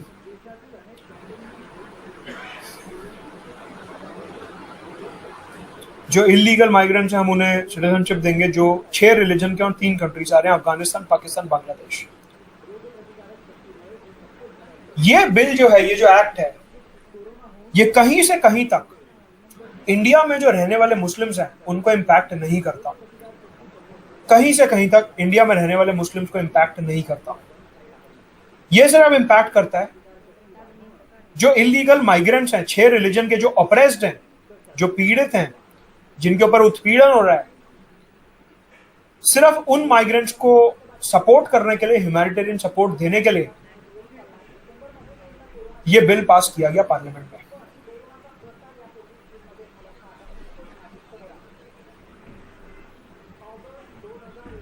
पाकिस्तान ने इसको ऐसे प्रोजेक्ट करा ग्लोबल कम्युनिटी में कि इंडिया जो है वो अपने मुस्लिम्स को देश से निकालने वाला है। Pakistan took up this agenda with other Islamic nations, particularly Saudi Arabia, which is considered to be a leader of the Islamic world, and it also took up the matter at the Organization of Islamic Cooperation. इन सब जगहों पे ये मुद्दा उठाया गया और पाकिस्तान ने बहुत जोर शोर से इस मुद्दे को उठाया सब जगह पे।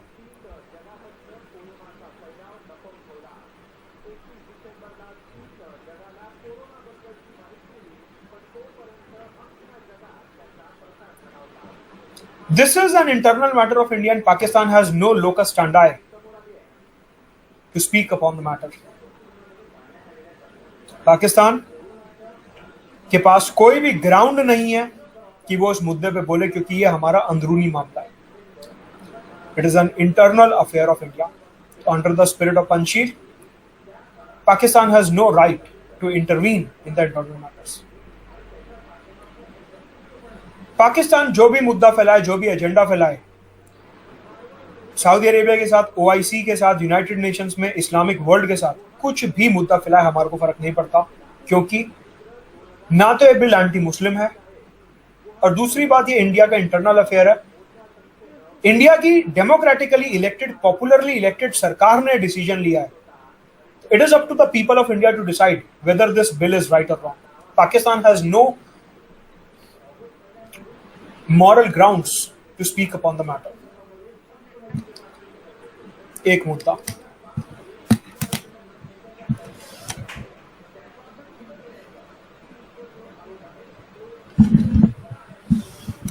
दूसरा मुद्दा आर्टिकल 370 का। कॉन्स्टिट्यूशन हमारा, आर्टिकल हमारा, जम्मू कश्मीर की स्टेट हमारी, जम्मू कश्मीर की स्टेट में रहने वाले लोग हमारे। दिक्कत हो रही है पाकिस्तान को। सेम आर्ग्यूमेंट, डिट्टो सेम, जो भी मैंने सिटीजनशिप अमेंडमेंट एक्ट के केस में बताया, डिट्टो सेम आर्ग्यूमेंट आर्टिकल 370 के केस में लगेगी। क्या कि हमने अगर स्पेशल स्टेटस रिवोक करा जम्मू कश्मीर का तो हमारा इंटरनल मैटर है। अगर हमने जम्मू कश्मीर को बाइफरकेट करा लद्दाख में और जम्मू कश्मीर में, वो हमारा इंटरनल मैटर है। अगर हमने जम्मू कश्मीर का स्टेट कॉन्स्टिट्यूशन खत्म कर दिया और उन्हें इंटीग्रेट करा अपने देश के साथ, तो हमने अपने देश के हित में करा है वो, कि जम्मू कश्मीर के लोग कब तक अलग रहेंगे, उनको फंडामेंटल राइट्स नहीं मिल रहे थे, स्कीम का फायदा नहीं मिल रहा था, एजुकेशन का फायदा नहीं मिल रहा था। क्यों नहीं मिल रहा था? मिलना चाहिए। वो फायदा देने के लिए हमने आर्टिकल 370 डाइल्यूट करा है। पाकिस्तान को उसमें क्या दिक्कत है? हमारा इंटरनल मैटर है। हमने कोई पाकिस्तान के साथ बॉर्डर थोड़ी ना चेंज करा है। कर तो हम वो भी सकते हैं, लेकिन नहीं करा अभी तक। Point is 370 and Cab NRC are totally internal matters of India, and Pakistan has no ground, locus standi, or any sort of moral high ground to speak upon the matters. It is better that Pakistan should focus upon its own Balochistan area. You don't have to write this, of course, but then the official stance would be that these are internal matters of India. They are neither oppressive as alleged by Pakistan, and they are neither anti-Islamic as alleged by Pakistan, and hence these matters are purely to be determined by the legislature of India, and Pakistan has no locus standi to intervene in the internal affairs of India, and hence it should stop internationalizing the internal matters.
Pakistan China access की वजह से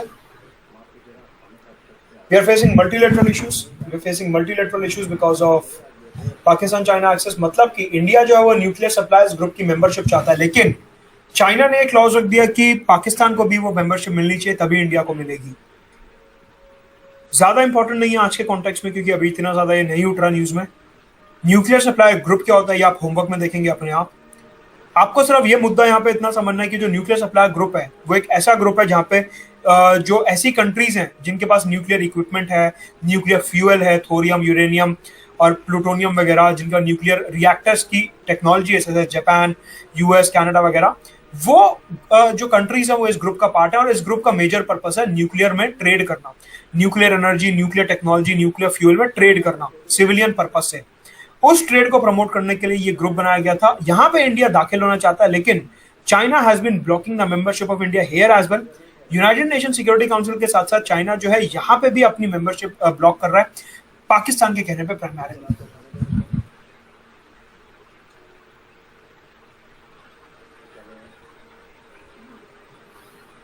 इसके अलावा India Pakistan के जो और outstanding मुद्दे हैं छोटे छोटे से, एक है फेक करेंसी। इंडिया में जितनी भी फेक करेंसी आती है majority of it comes from Pakistan. दूसरा, ड्रग पेडलिंग। अफगानिस्तान से जितने ड्रग्स आ रहे हैं, ये उड़ता पंजाब मूवी वगैरह जो बनी थी, please stop sending emojis, please stop sending right away.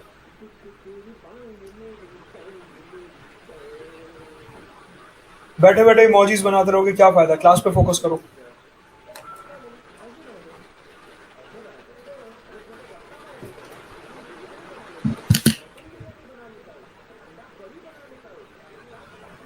जो ड्रग पेडलिंग होती है, अफगानिस्तान से जितने ड्रग्स आते हैं, ओपियम और पॉपी जितना भी आता है अफगानिस्तान से, पाकिस्तान के थ्रू पंजाब में एंटर करता है। एंड दैट इज वाई एक तो आतंकवाद फैला रहा है पाकिस्तान, वो तो एक मुद्दा हो गया कि वो आतंकवाद फैला रहा है। दूसरा मुद्दा ये हो गया कि ड्रग्स का इस्तेमाल करके वो हमारी डेमोग्राफी को डिस्ट्रॉय कर रहा है। पंजाब में ड्रग्स की प्रॉब्लम बहुत सिवियर है।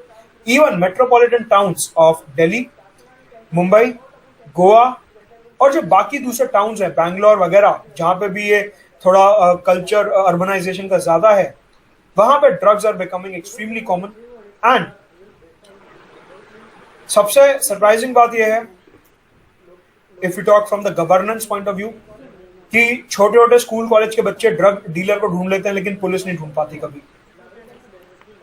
तो खैर वो अलग मुद्दा है गवर्नेंस का। But the point is, using drug peddling as a tool, Pakistan is trying to destroy the demography of India.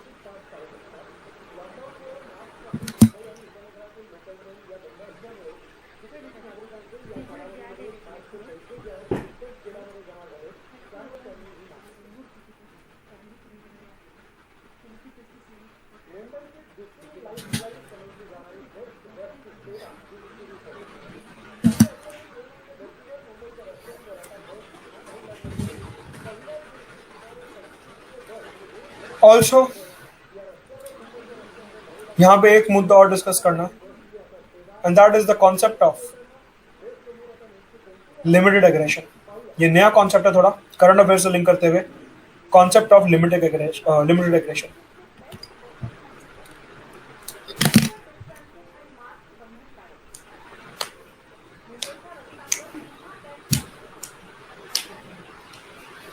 Pakistan ने अपने टेरर कैंप्स सेटअप करे हुए बॉर्डर के पास, जिससे कि आतंकवादियों को इन्फिल्ट्रेट करने में आसानी रहे।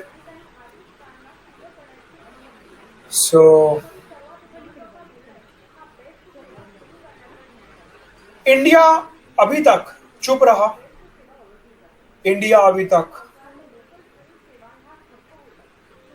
डिप्लोमेटिक नेगोशिएशंस के थ्रू पीसफुली पाकिस्तान को कन्वे करता रहा कि stop terrorism, stop terrorism, stop terrorism. Pakistan नहीं माना। हिंदुस्तान बार बार बोलता रहा, पाकिस्तान नहीं माना। फुल फ्लेजेड वॉर पाकिस्तान के साथ अब पॉसिबल नहीं है कभी भी।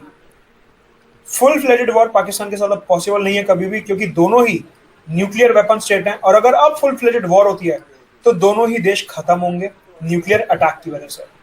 नो मैटर पाकिस्तान कितना ही छोटा देश हो और हिंदुस्तान कितना ही बड़ा देश हो, न्यूक्लियर अटैक का मतलब होता है न्यूक्लियर अटैक।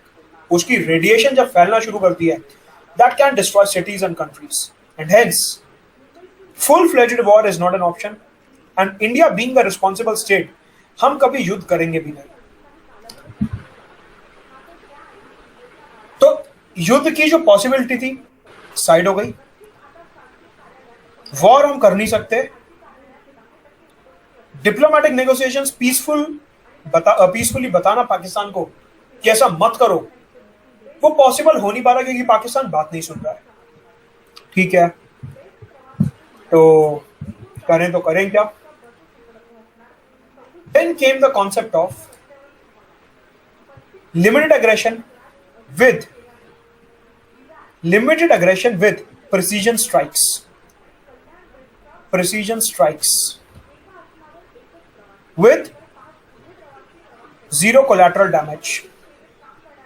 ये आपको एग्जाम में लिखना है।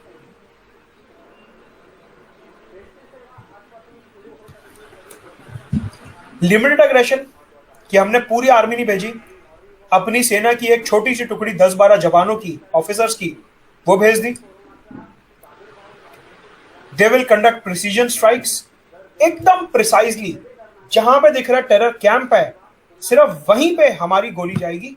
Precision strike with zero collateral damage, मतलब कि पाकिस्तान के जो उस एरिया में सिविलियन रह रहे हैं, जनता रह रही है, उनको जरा सा भी नुकसान नहीं होना चाहिए। उनको जरा सा भी कोई बुलेट, कोई हथियार वगैरह नहीं लगना चाहिए। Zero collateral damage, precision strike, मतलब कि हमारा फोकस पाकिस्तान की जनता नहीं है। ये कॉन्सेप्ट है सर्जिकल स्ट्राइक का, कि सर्जिकल स्ट्राइक का एग्जैक्ट मतलब क्या होता है। सर्जिकल स्ट्राइक का मतलब यही होता है कि we are not against Pakistan. अगर आपसे कहा जाता है कि एग्जाम में सर्जिकल स्ट्राइक को डिफेंड करो, मतलब ऐसा तो नहीं आएगा, मतलब ये आएगा कि what is the concept of surgical strike. या इंटरव्यू में जो भी आपसे पूछा जाता है तो पहली बात तो आप सीधा यही बोलेंगे कि जो सर्जिकल स्ट्राइक है that is limited aggression with precision strikes and zero collateral damage. हमने मतलब इसका समझ लिया इंडिविजुअल वर्ड्स का कि क्या मतलब होता है। नाउ सर्जिकल स्ट्राइक से हम ये कन्वे करना चाहते हैं, we want to convey through surgical strike that civilians of Pakistan, we are not against them. Civilians of Pakistan, we want them to be safe. We are not against them. अगर ऐसा होता तो हमारी policy में zero collateral damage नहीं होता, हम कहीं पे भी गोला बारूद बरसा देते। We have been extremely responsible and careful about it. Shows that we are not against civilians. We are not against Pakistan either. We are not against Pakistan either. ये मतलब है सर्जिकल स्ट्राइक का, we are not against Pakistan either. हम पाकिस्तान के खिलाफ भी नहीं है, हम खिलाफ हैं आतंकवाद के, टेरर कैंप्स के, टेरर लॉन्च पैड्स के। कि हम पाकिस्तान की टेरिटरी में घुसे, है तो बेसिकली वो इंडियन टेरिटरी जो अभी पाकिस्तान ने इलीगली ऑक्यूपाई करी हुई है, हम उस टेरिटरी में घुसे। हमने पाकिस्तान की आर्मी को कुछ नहीं बोला, उनके पोस्ट्स पे, उनके जो बॉर्डर पोस्ट हैं, कहीं अटैक नहीं करा। सिविलियंस को एक जरा सा भी नुकसान नहीं हुआ, सिर्फ आतंकवादियों के जो कैंप्स हैं उनको डिस्ट्रॉय करा और वापस आ गए। ये है surgical strike. It shows that was not an aggression against Pakistan. That was not an aggression against Pakistan. वो पाकिस्तान के खिलाफ aggression नहीं था. That was an act of self-defense against the terror groups. That was not an aggression against Pakistan. That was an act of self-defense against terrorism. ये मतलब है surgical strike का, ये मतलब है limited aggression, precision strikes, zero collateral damage, neither against Pakistani military nor against Pakistani civilian people, just against terrorist. This is what the concept of surgical strike is. Exam में हमारे को पता है अब इसको कैसे हमारे को प्रेजेंट करना है, एब्सोल्युटली डिप्लोमेटिकली. एंड ये हो गया एक मुद्दा.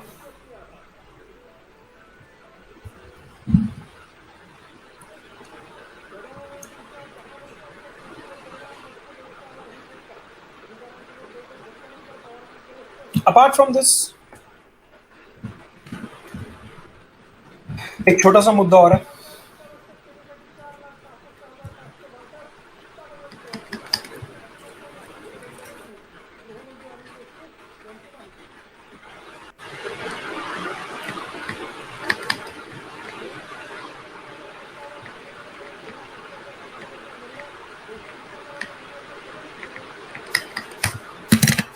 Terrorism, global outreach of India. Interview में एक सवाल पूछा जा सकता है कि इंडिया आजकल क्या कर रहा है, हर जगह पे यूनाइटेड नेशन, G20 वगैरह वगैरह पे टेररिज्म का मुद्दा उठा रहा है.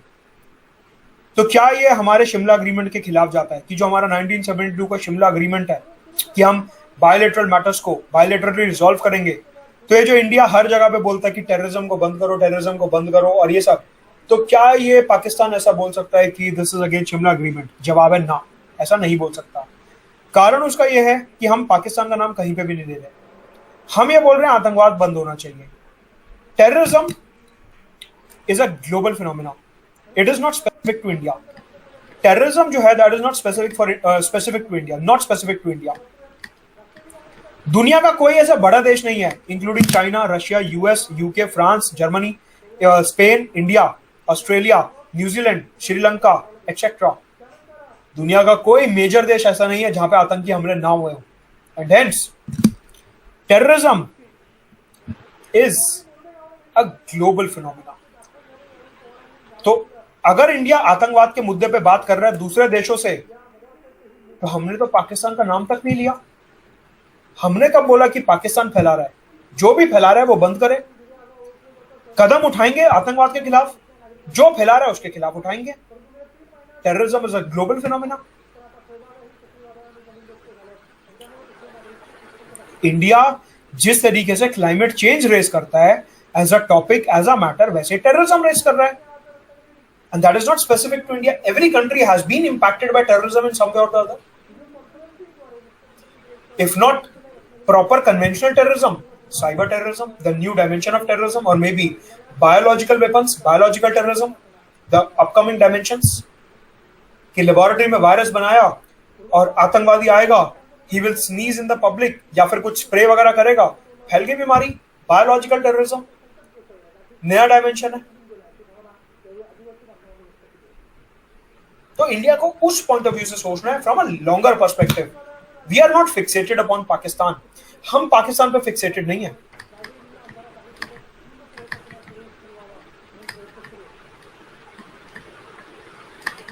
वो पाकिस्तान का काम है to fixate, to get fixated, to stay fixated over India. We are not fixated upon Pakistan. We are not obsessed with Pakistan.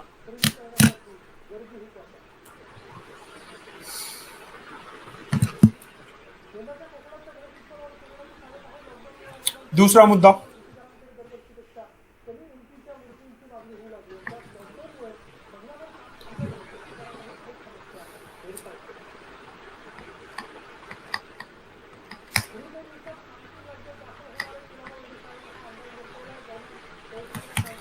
Tapi gas pipeline,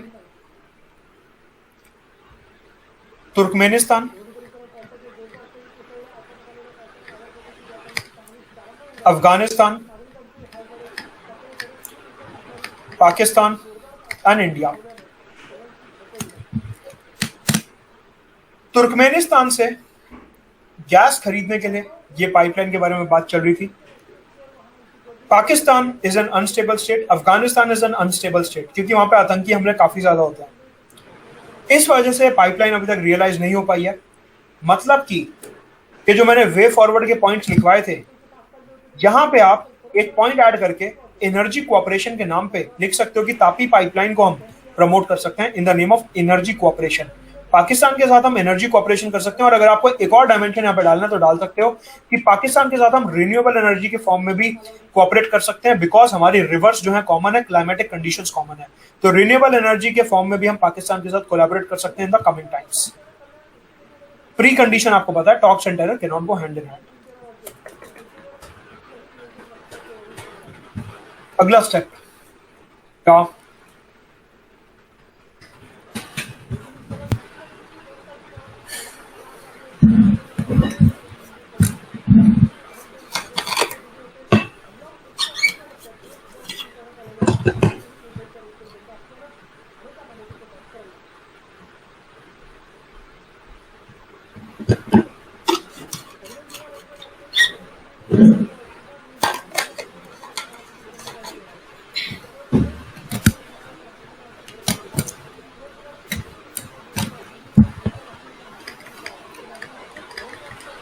FATF financial action task force क्या है, होमवर्क में पढ़ेंगे कि बॉडी क्या है, कब बनी थी, मेंबर कितने हैं, ये सब।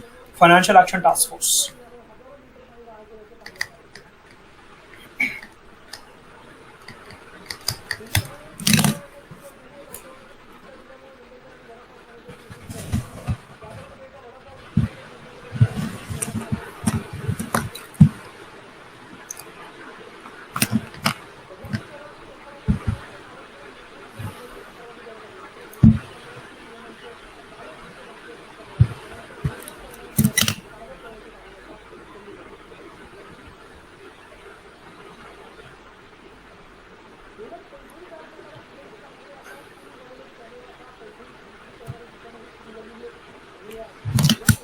ये बॉडी है that looks after money laundering,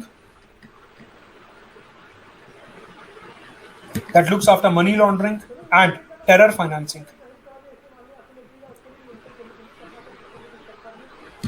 इस बॉडी का पर्पस है दुनिया में मनी लॉन्ड्रिंग रोकना। मनी लॉन्ड्रिंग मतलब कि गलत कामों के लिए जो पैसा यूज हो रहा है, ड्रग्स के लिए, ह्यूमन ट्रैफिकिंग के लिए, आतंकवाद के लिए, और टेरर फाइनेंसिंग बेसिकली इन सब ब्लैक मनी को और इन सब चीजों को रोकना, हवाला चैनल्स और ये सब।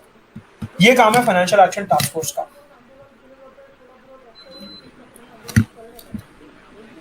ये बॉडी पाकिस्तान के ऊपर नजर बनाए रखे है regarding the support given by Pakistan to its terrorist. Pakistan में जो बैंकिंग चैनल्स हैं, फाइनेंशियल नेटवर्क्स हैं, उसके ऊपर ये बॉडी नजर बना के रखे हुई है दैट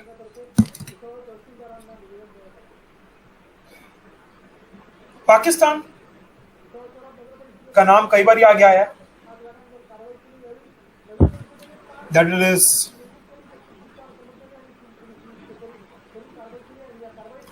फंडिंग टेररिस्ट ग्रुप्स। इसने कई बार पाकिस्तान को ग्रे लिस्ट पे रखा है। लिस्ट क्या होती है FATF की होमवर्क में आप देखेंगे। ग्रे लिस्ट का मतलब होता है कि पाकिस्तान के ऊपर ज्यादा स्क्रूटनी, ज्यादा कंट्रोल। और अगर कोई कंट्री FATF की ग्रे लिस्ट में आती है, इसका मतलब ये होता है कि उसके यहाँ FDI वगैरह नहीं आएगी, बाहर से इन्वेस्टर नहीं आएगा, कि ये तो कंट्री जो है पैसा कमा के आतंकवादियों को देती है। तो ये सब चीजें काफी मैटर करती हैं डिप्लोमेसी में। तो फाइनेंशियल एक्शन टास्क फोर्स, यहाँ पे इंडिया ने मुद्दा रेस करा था पाकिस्तान के टेरर फाइनेंसिंग का, और उन्होंने पाकिस्तान को ग्रे लिस्ट में डाल दिया है।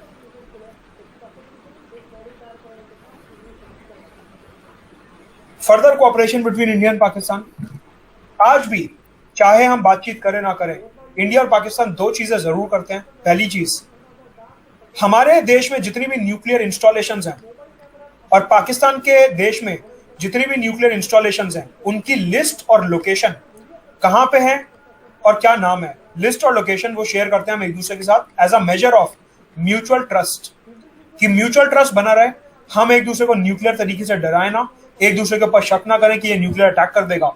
टू प्रमोट ट्रस्ट, दोनों देश ये प्रैक्टिस फॉलो करते हैं कि हर साल न्यूक्लियर इंस्टॉलेशंस की जो लिस्ट है वो चेंज की जाती है, एक्सचेंज की जाती है कि हम अपनी लिस्ट पाकिस्तान को देंगे और पाकिस्तान अपनी लिस्ट हमें देगा, टू प्रमोट म्यूचुअल ट्रस्ट। बहुत इंपॉर्टेंट पॉइंट है जो आपको देखना है। साथ के साथ इंडिया की जेलों में जितने पाकिस्तान के लोग अभी दाखिल हैं और पाकिस्तान की जेलों में कुलभूषण जाधव, सरबजीत जैसे जितने इंडियंस वहां पे हैं, उन प्रिजनर्स की लिस्ट जो है वो भी एक्सचेंज की जाती है ऑन एन ईयरली बेसिस।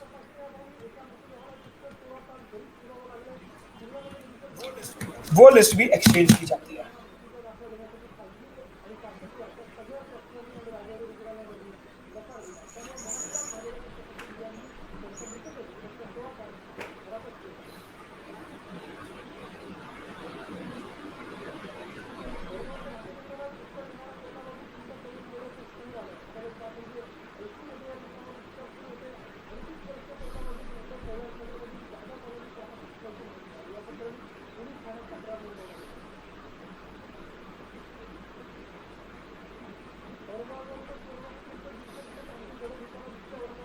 तो यहां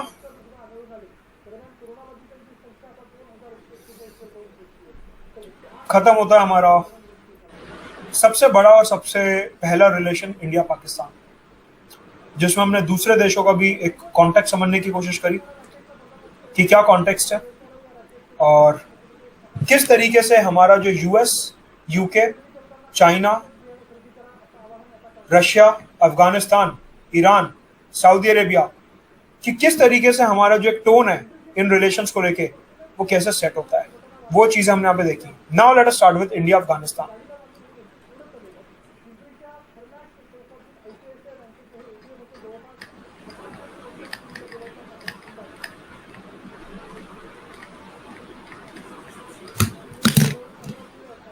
Salus, please.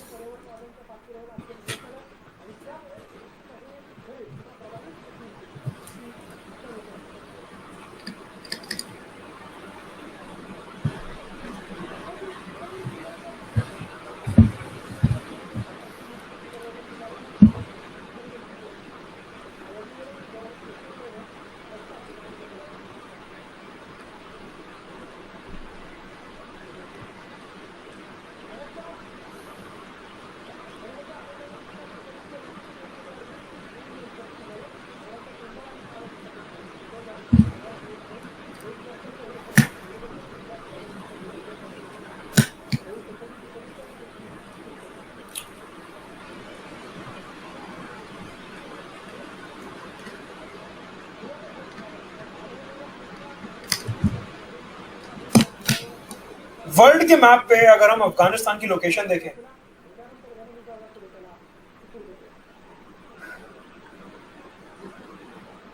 तो इट लाइज समवेयर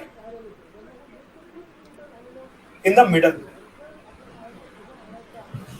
जो सिल्क रूट था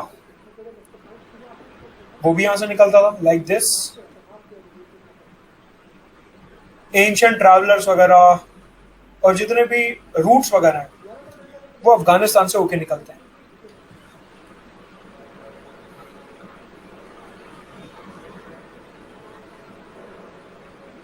कहने का मतलब यह है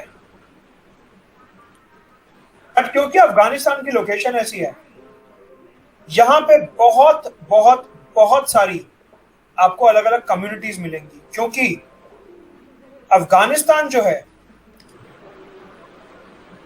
वो एक तरीके से आप देखिए जंक्चर पर लाया करता है, एट अ जंक्चर। इधर से जो लोग आ रहे हैं, इधर से जो लोग आ रहे हैं, इधर से जो लोग आ रहे हैं, क्रॉस पॉइंट है अफगानिस्तान बेसिकली। तो जो अफगानिस्तान की सोसाइटी है, जैसे पाकिस्तान है, क्या है वहां पे? शिया मुस्लिम्स, सुन्नी मुस्लिम्स।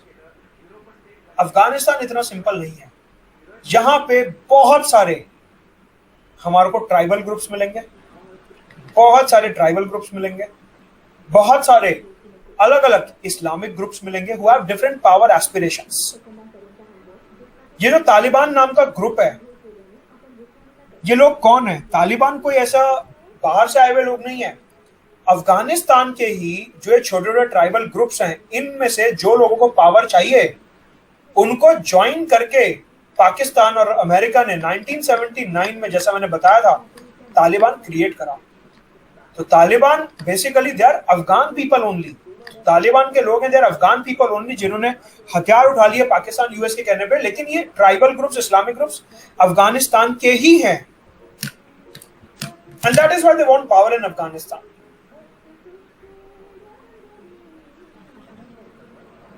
ये कोई पाकिस्तान के लोग नहीं है, ये कोई बाहर के लोग नहीं है, ये तालिबान के ही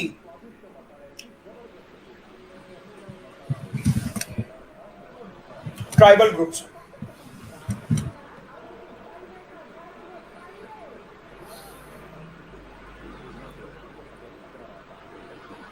हमने देखा 1979 में क्या हुआ कि अफगान जो था वो यूएसएसआर के कंट्रोल में था। अमेरिका और पाकिस्तान ने मिलकर तालिबान अलकायदा बनाया, वहां से सरकार को हटाया। पाकिस्तान ने तालिबान का इस्तेमाल करा स्ट्रेटेजिक डेप्थ के लिए, और हमने देखा किस तरीके से 1995 में टिल 2001 अफगानिस्तान में तालिबान की सरकार थी।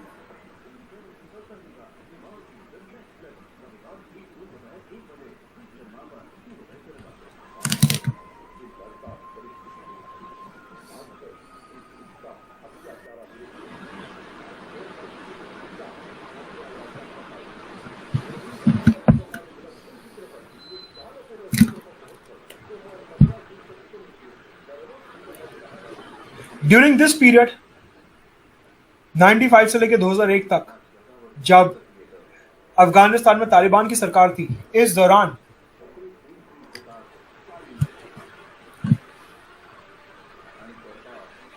इंडिया का अफगानिस्तान के साथ कोई ज्यादा लिंक नहीं था।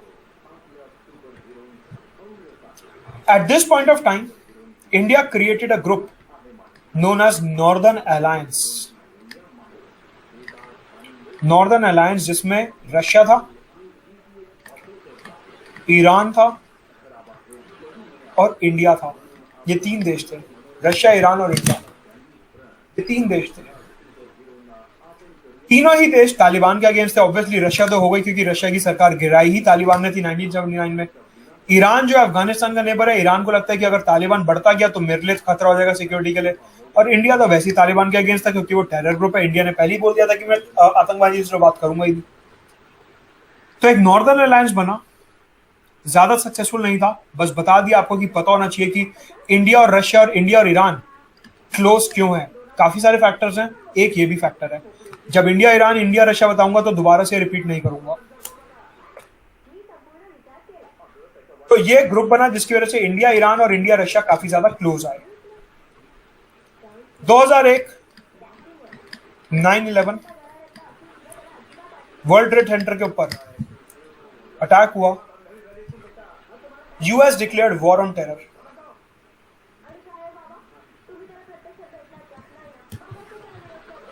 US declare war on terror 2001 में। वर्ल्ड ट्रेड सेंटर गिर गया। उसके आगे क्या हुआ वो देखेंगे कल। समझ आया आज की क्लास में? क्लास में समझ आया आज?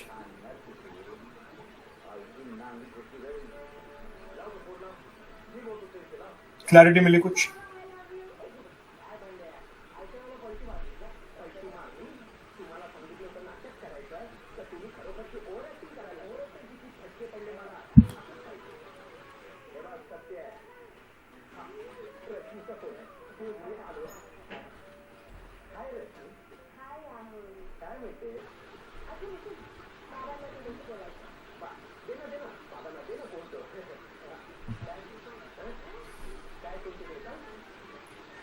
एक दूसरे से इंटर रिलेटेड ग्रुप है अलकायदा, तालिबान।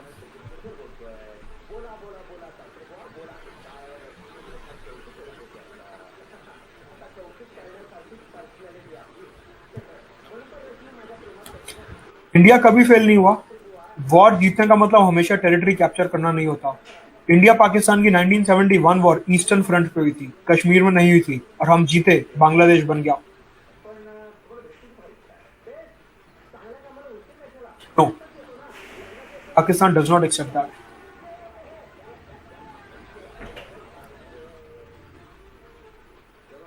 हवाला is a part of money laundering only.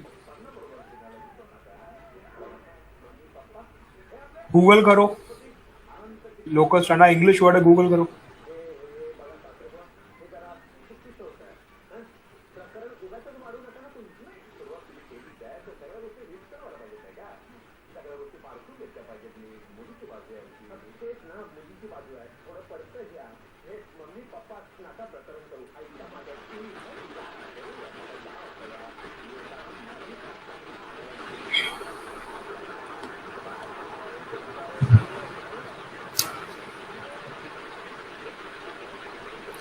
Point ये है कि हम हमेशा पाकिस्तान का नाम सुनते नेगेटिव हो जाते हैं।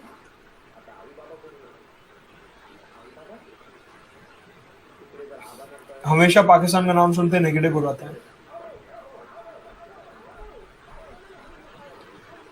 And we need to see a balanced opinion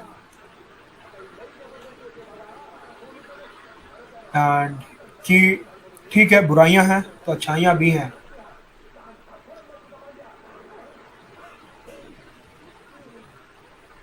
successful in अ वे कि दोनों ने अडॉप्ट करा था उसे, दोनों ने एंडोर्स करा था।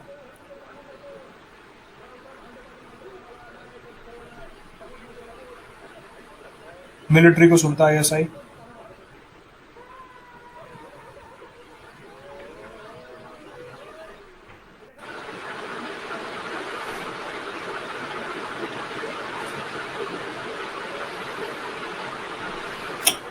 डायमेंशन समझ आ रहे हैं आंसर और इंटरव्यू के पर्सपेक्टिव से, कि आंसर कैसे लिखना है और इंटरव्यू में बोलना कैसे है।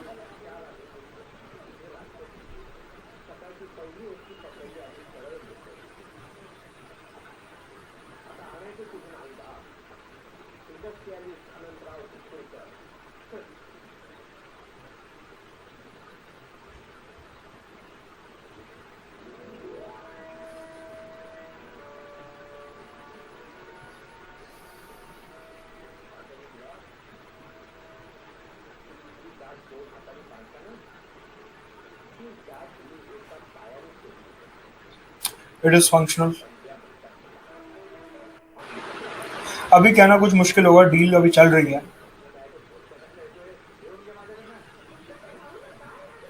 उफा अग्रीमेंट में रशिया ने मीडिएट कब करा? पॉजिटिव सेंस में।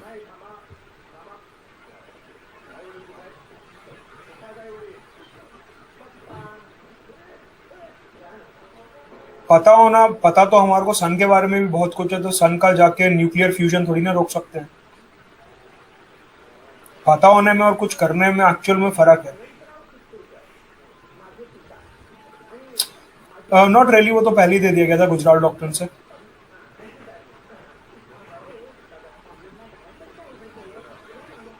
We can do that, retrospectively लगा सकते हैं।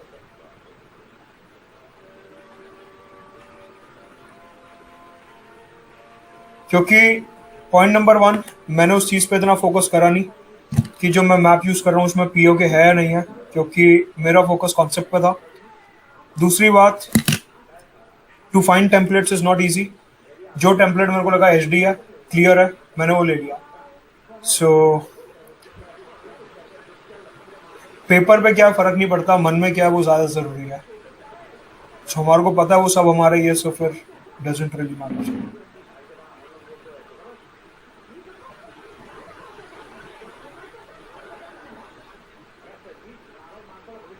अब मैं मैप सही लगा लूं और इधर बोलूं भारत तेरे टुकड़े होंगे, तो फिर वो भी सही नहीं है।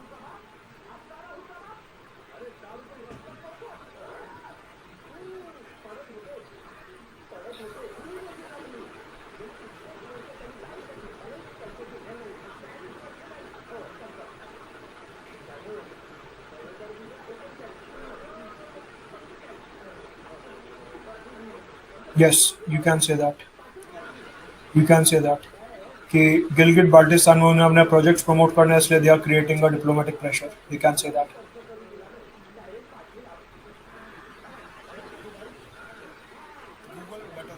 गूगल बेटर रहेगा, Google will be a better option.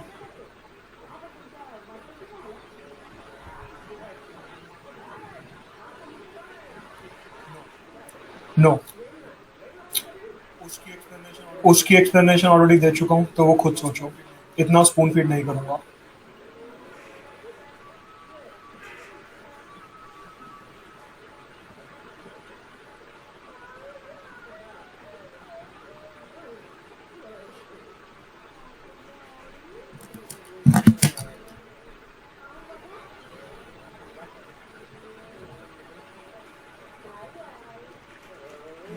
मैं वो पढ़ा रहा हूँ जो करंट अफेयर्स में ज्यादा रहा है,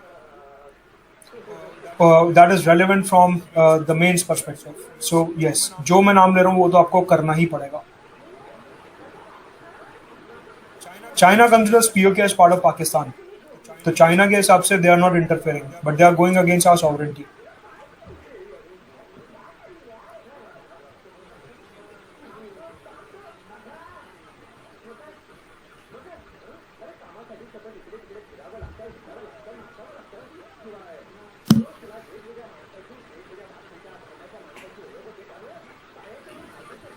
वो तो ऐसे छोटा मोटा ग्रांट है, नथिंग सिग्निफिकेंट, कुछ सिग्निफिकेंट नहीं है उसमें.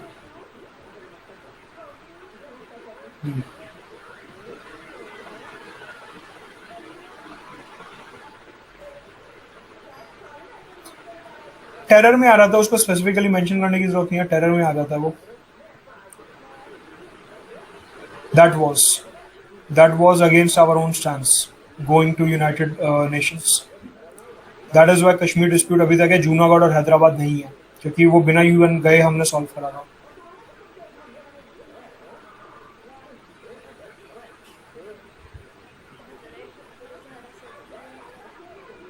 Bilaterally, always.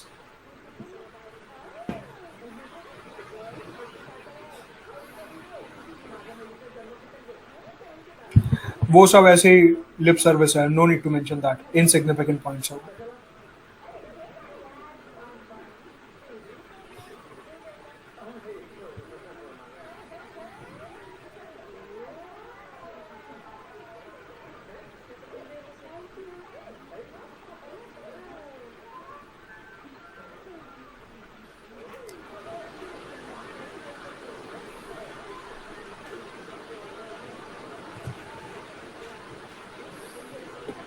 ऊफा अग्रीमेंट इतना रेलेवेंट नहीं है, काफी पुराना हो गया वो, न्यूज में भी नहीं रहा वो.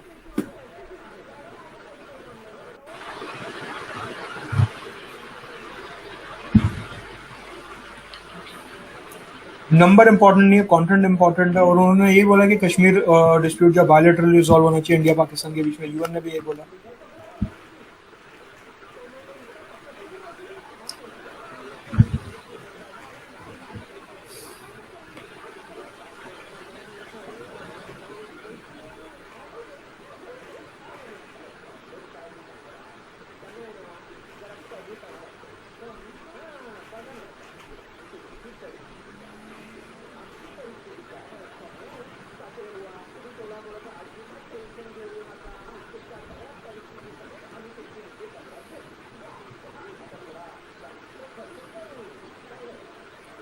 इंडिया चाइना में बताऊंगा ये.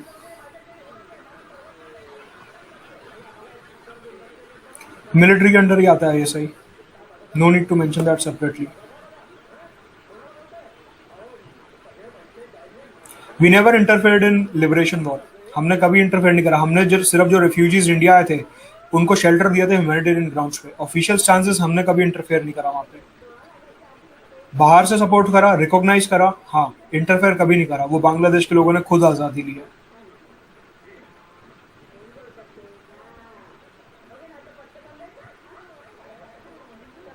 पाकिस्तान ने हम पे अटैक करा, हमने सिर्फ डिफेंड करा. This is the official stance.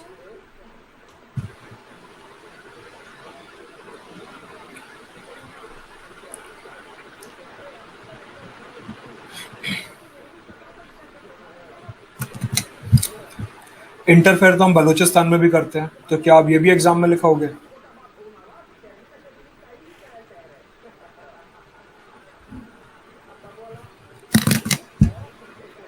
सो हर चीज नहीं लिखी जाती है एग्जाम में, सिर्फ वो जो सरकार सुनना चाहती है.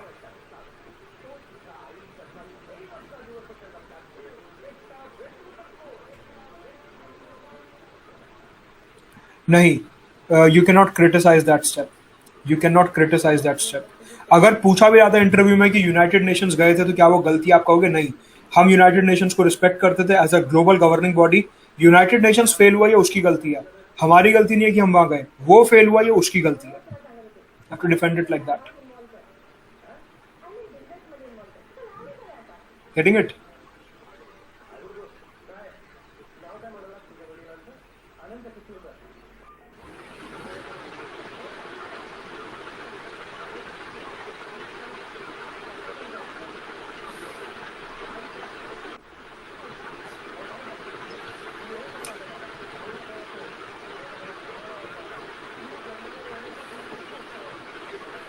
हेल्थ, एजुकेशन, कल्चर वगैरह ये सब सॉफ्ट डिप्लोमेसी.